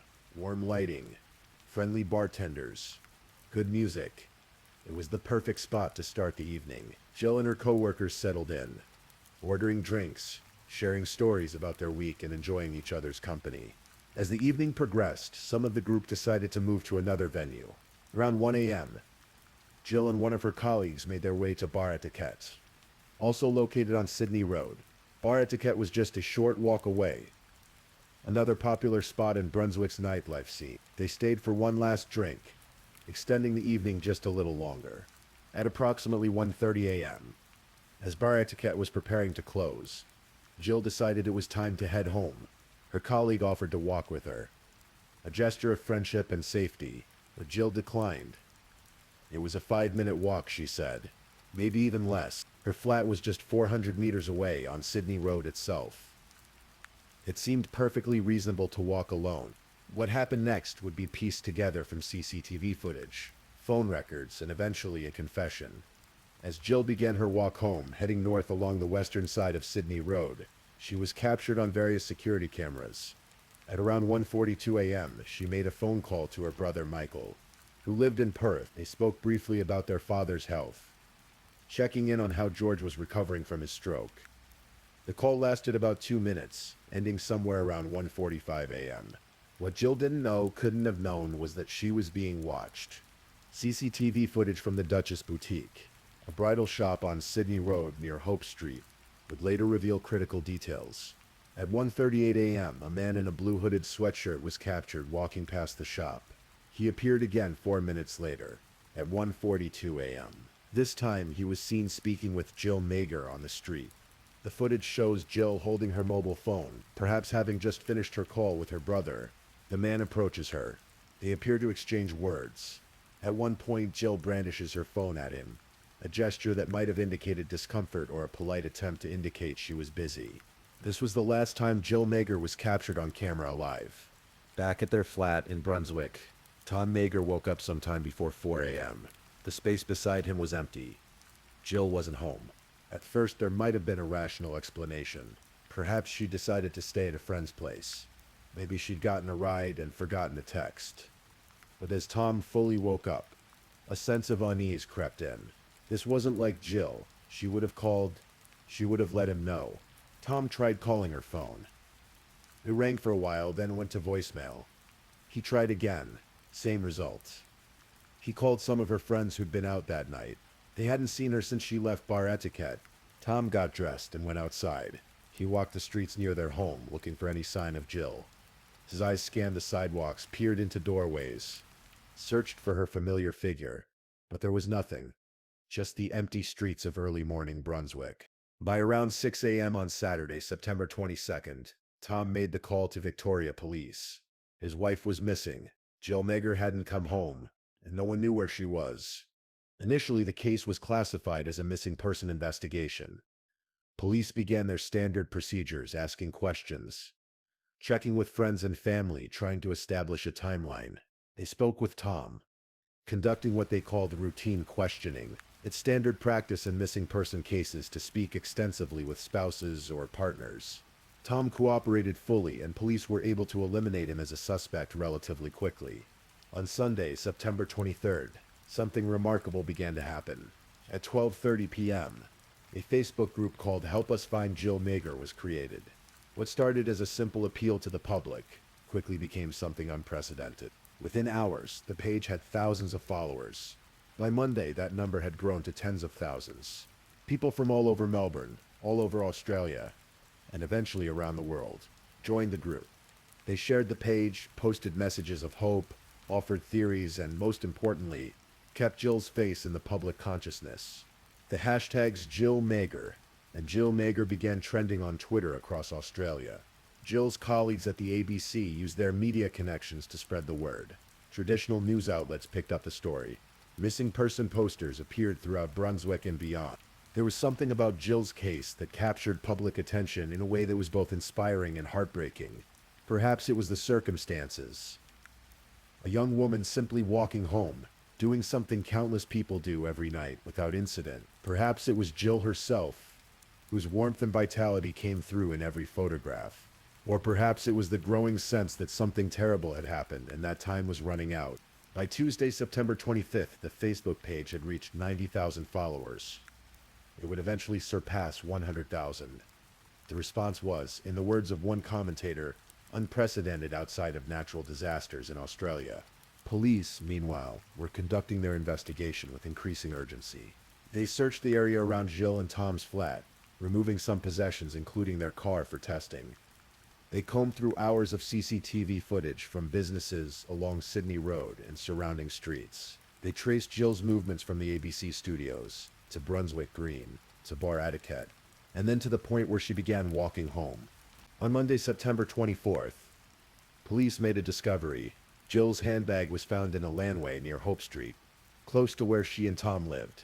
Inside were her bank cards, but her mobile phone was missing. What made this discovery particularly suspicious was that police had already searched this area. The landway had been checked the day Jill went missing, and the bag hadn't been there.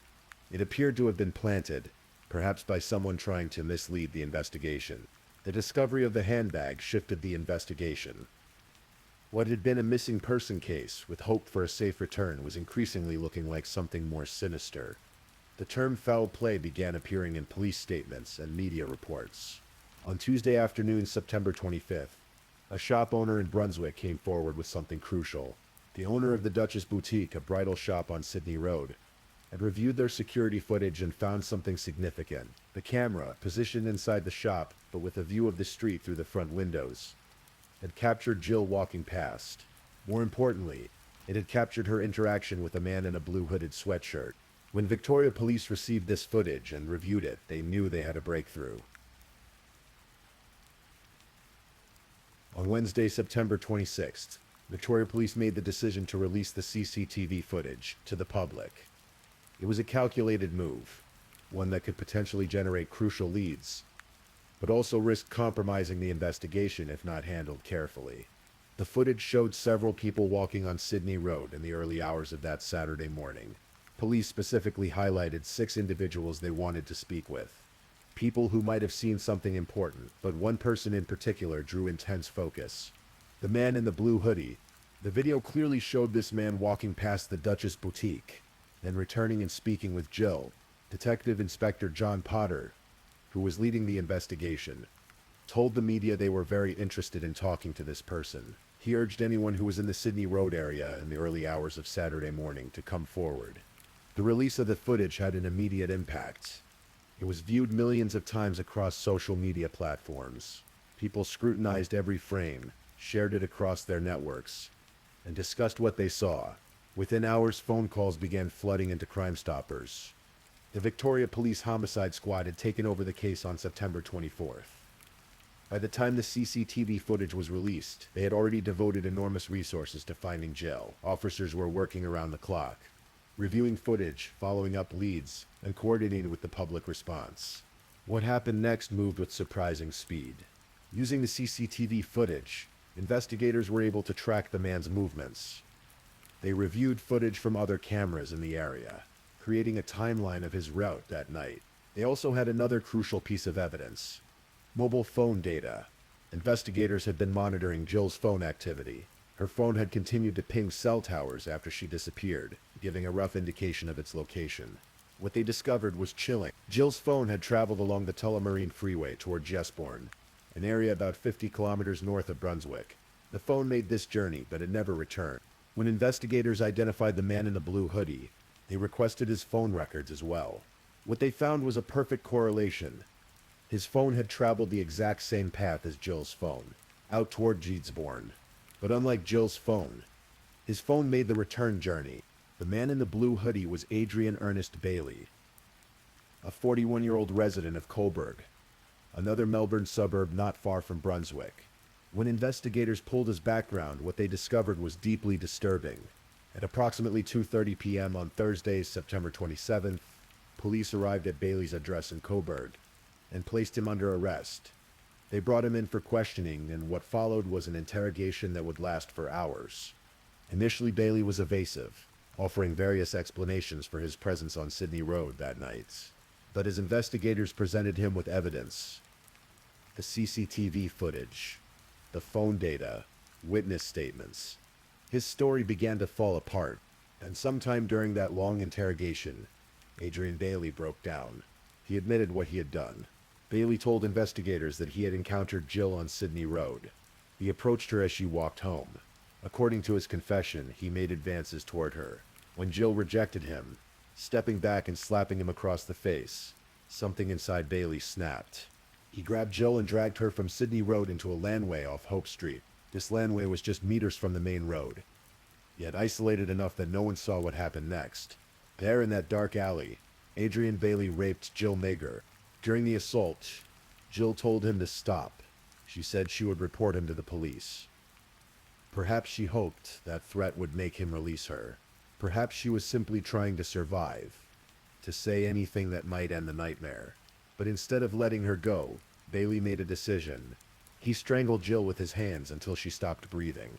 After killing her, Bailey left Jill's body in the landway and returned to his home in Coburg. He retrieved his car and a shovel. At 4:22 a.m., he returned to the landway, placed Jill's body in his vehicle, and drove north along the Tullamarine Freeway. He drove for about 45 kilometers, to a rural area near Jesborne South, in Victoria. There, on Black Hill Road, a dirt track far from the city lights, Adrian Bailey dug a shallow grave and buried Jill Mager. And he drove home, returned to his life, and said nothing. When Bailey finished his confession, he agreed to show police where he had buried Jill. At around 10 p.m. on September 27th, a convoy of police vehicles followed Bailey's directions north out of Melbourne. The investigation had become a recovery operation. The vehicles turned onto Black Hill Road in Giasborne South. It was a lonely stretch of road, the kind of place where someone could work undisturbed in the middle of the night. Bailey directed them to a specific spot. Officers began digging. In the harsh glare of work lights, they carefully excavated the shallow grave, and there they found Jill Mager's body, buried roughly, left to disappear. The news spread quickly. The Facebook page that had grown to over 100,000 followers, the one where people had posted messages of hope and prayers for Jill's safe return, became a place of mourning. On September 28th, the day after Jill's body was recovered, around 600 messages of condolence appeared on the page in just one day. It's estimated that on that same day, approximately 12 million Twitter timelines referenced Jill Mager.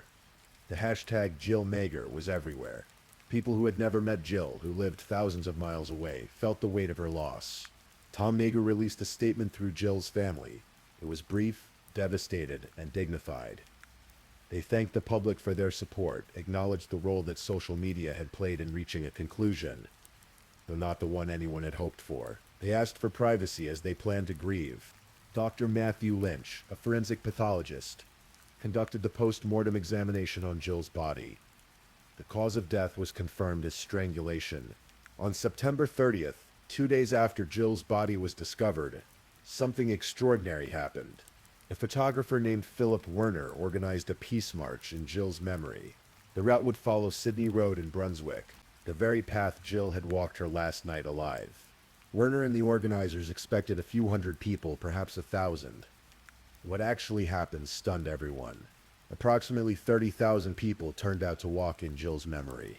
They walked in silence, mostly, carrying flowers and signs. Some carried photographs of Jill, that smiling face that had become so familiar over the past week.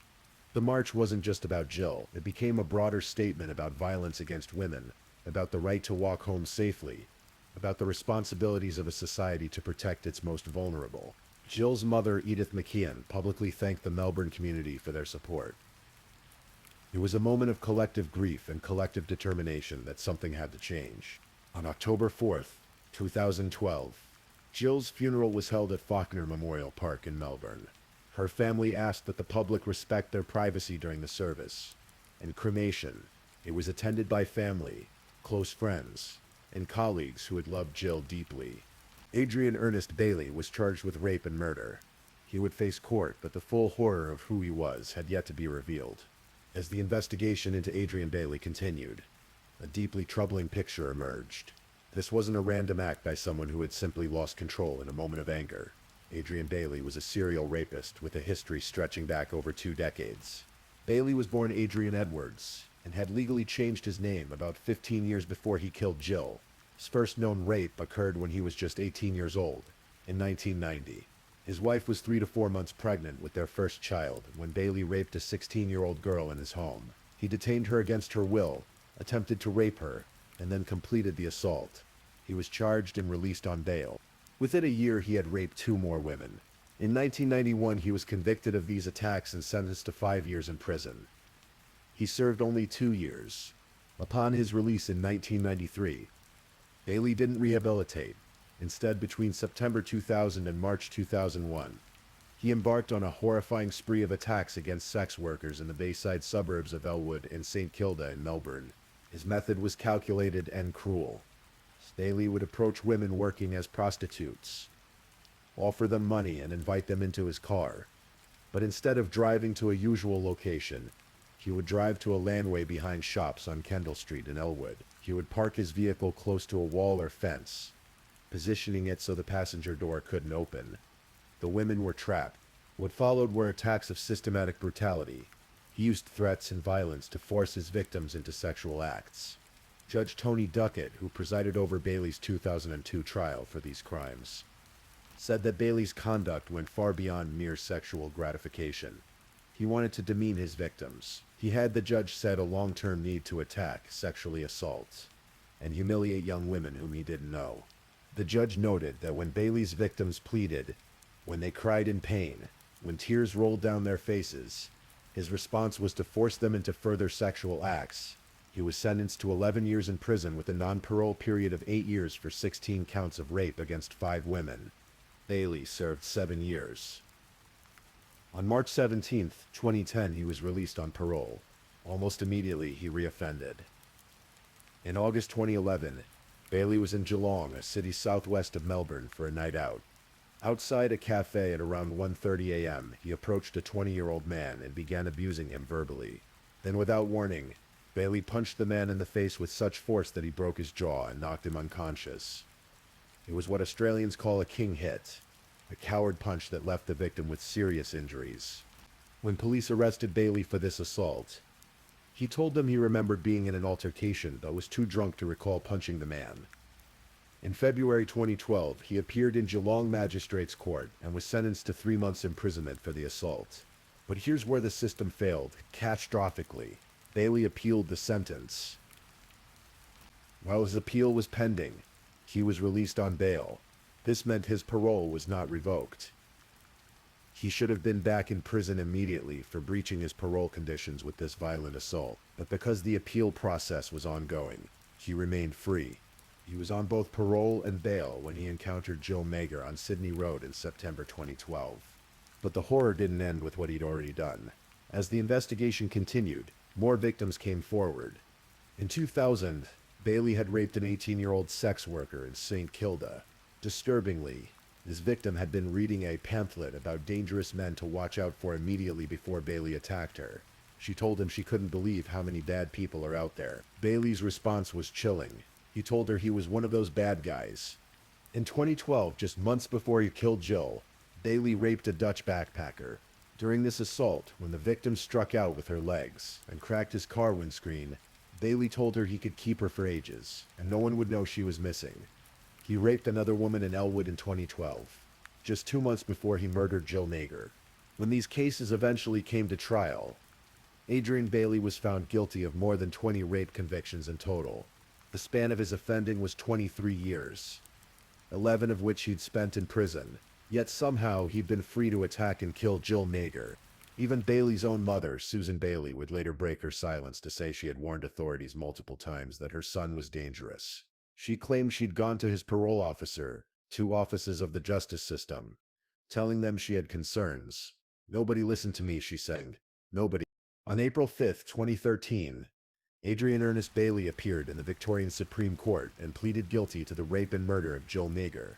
He also pleaded guilty to 3 sexual assault offenses against her. The plea hearing included victim impact statements from Jill's family and friends.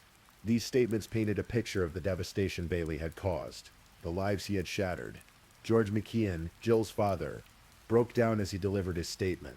He spoke about how Jill had helped him recover from his stroke, extracting a promise that he would live so her future children could have a young grandfather. "I will never see my daughter bearing and rearing her children," he said, his voice heavy with grief. "I have no other daughters.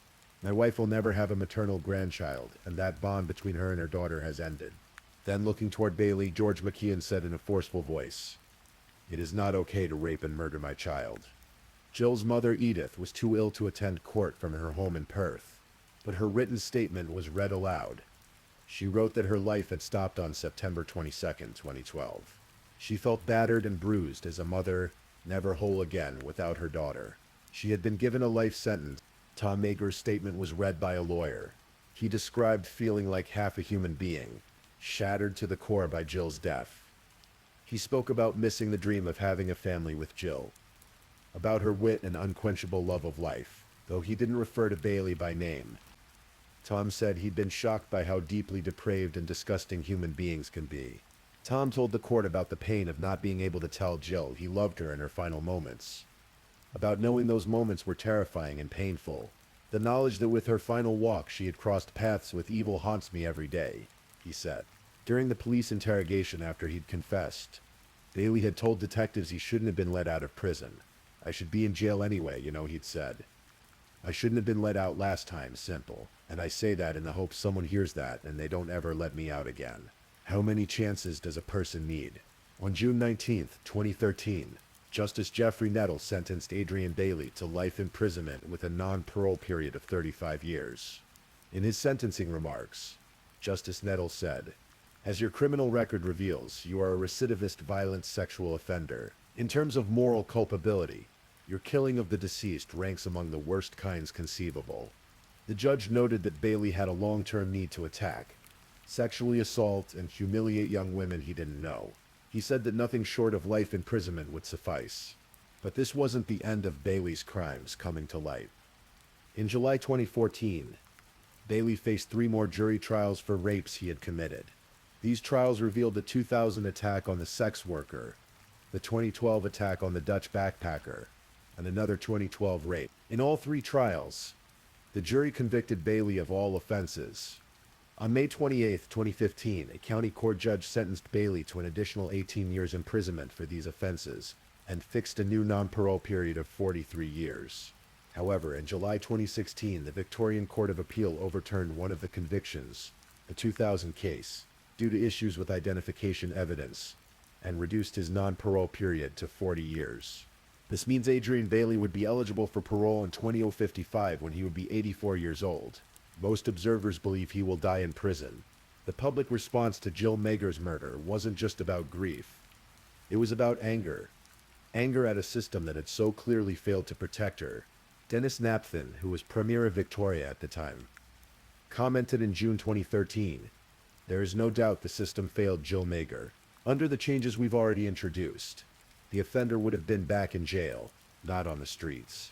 In August 2013, former High Court Justice Ian Callanan was commissioned to review the Victorian parole system.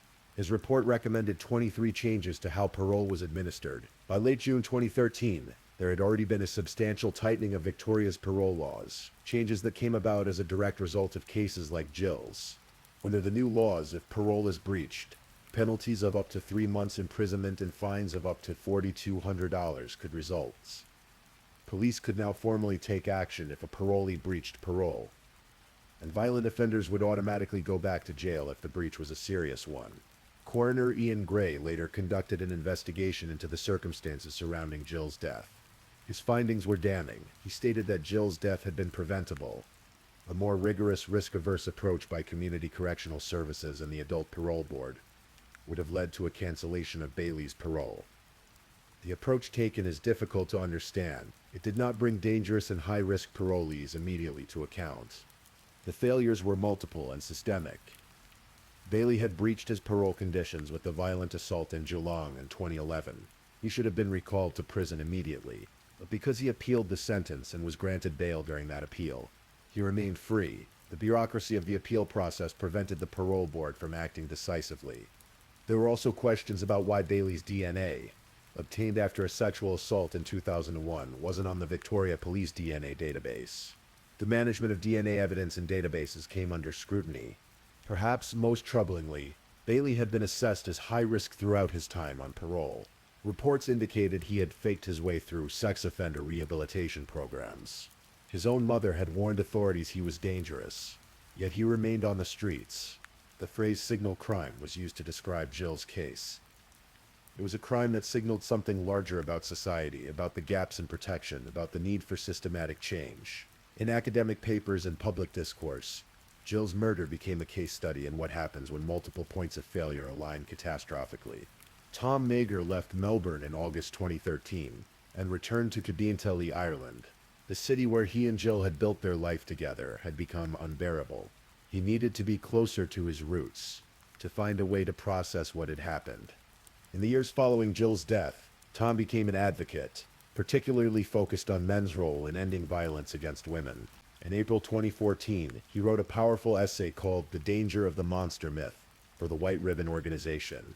In the essay, Tom argued against the tendency to view perpetrators of violence against women as aberrant monsters, completely different from ordinary men. He wrote about how one of the most disturbing moments after Jill's death was hearing Bailey form a coherent sentence in court. The realization that this man who'd done something so horrific could seem so normal was deeply unsettling. Tom argued that violence against women isn't committed by monsters who are easily identifiable and separate from society. It's committed by men who live among us, who have jobs and families, who seem ordinary. He called on nonviolent men to speak out, to make sexist behavior and attitudes socially unacceptable, to shift the stigma from victims to perpetrators. On what would have been his and Jill's 10th wedding anniversary in July 2018, Tom wrote a moving tribute on Facebook. He described standing in the Wicklow Mountains where they'd married, a place he'd returned to many times since her death. He wrote about the scars he carried, not as wounds but as connections to Jill, as sources of strength. Those scars are what connect me and her. They are what teach me, what give me strength, what allow me to hold the confusing mishmash of emotional chaos together and survive. Not without her, but with her loving guidance and formidable strength, he wrote. He concluded, "Slain to Jill, you were a warrior for love, life, and liberation. Thank you for consistently and persistently teaching me how to live, how to think, how to embrace love wholly, and to bear witness to the fire you lit in me. And so many others in your short time on this earth. You were loved at every moment of every day." In another interview, Tom admitted that for a time he'd become obsessed with understanding Bailey, with trying to comprehend what made him capable of such violence. But he eventually realized that focusing too much on Bailey as an individual was damaging. The real issue was the broader context that allowed men like Bailey to exist and operate. Tom has been honest about his feelings toward Bailey. He said that he could never forgive him, that when he thinks about Bailey, he wishes him harm. That's not a pleasant thing to say. It's not a pleasant thing to feel. But it's also the truth, he acknowledged. Every year, Brunswick commemorates Jill's death. On the 10th anniversary in 2022, the Brunswick Baptist Church held a memorial service. Community members gathered to remember Jill, to light candles, and to recommit themselves to making their streets safer for everyone. The Duchess Boutique, the bridal shop, whose CCTV footage proved crucial to the investigation, has changed ownership over the years. But the building stands as a silent witness to that night, a reminder of how quickly life can change, and how important it is to remain vigilant. Sydney Road continues to bustle with life. Young people still walk home on Friday nights. Cafes and bars still light up the street. But there's a collective memory now, a shared understanding that safety isn't something to be taken for granted. Jill Megger was 29 years old when her life was taken from her. She was walking home from a work celebration, doing something that millions of people do without incident, every single day. She should have been safe. She should have made it home to Tom. She should have had the chance to become the mother she dreamed of being, to watch her children play with their grandfather George, to grow old with the man she married in those Wicklow Mountains. Instead, she became a name that changed a nation. Her death exposed deep systemic failures in the parole and justice systems. It sparked conversations about violence against women that continue today. It mobilized tens of thousands of people to march in solidarity, to demand change, to say that women deserve to walk home safely. The case of Jill Megger reminds us that justice isn't just about punishing offenders after the fact. It's about protecting potential victims before tragedy strikes. It's about recognizing warning signs, about acting decisively when dangerous people breach trust, about not giving endless chances to those who have proven they will harm others. Adrian Bailey is serving his sentence in protective custody at Bar 1 prison in Victoria. He will likely spend the rest of his life behind bars, separated from other inmates because prisoners have their own code of justice, and men who harm women are at the bottom of that hierarchy. But Bailey's imprisonment doesn't undo what happened. It doesn't bring Jill back. It doesn't heal the wounds her family carries. It doesn't erase Tom's loss or George and Edith's grief. What remains is Jill's memory, a woman who was loved deeply, who brought joy and laughter wherever she went, who made the world brighter simply by being in it. Her story is a tragedy, yes, but it's also a catalyst for change, a reminder of why we must do better, be better, protect better. As you drift off to sleep tonight, perhaps take a moment to think about Jill, not as a victim, but as a person who lived fully and loved deeply. Think about the changes her death inspired, the conversations it sparked, the people who were moved to action because of her story. And remember that behind every true crime story, there's a real person with hopes and dreams, and people who loved them. Jill Megger was that person. Her light was extinguished far too soon. But it hasn't been forgotten. Rest in peace, Jill. You are remembered. You are honored. And the fight to make the world safer continues in your name. Thank you for listening to tonight's true crime story. Rest peacefully knowing that another story awaits you next time, ready to accompany you on another journey toward restorative sleep. But if you're still awake, don't forget to like and subscribe so you don't miss our next true crime stories. And until next time, Stay safe and take care. Good night.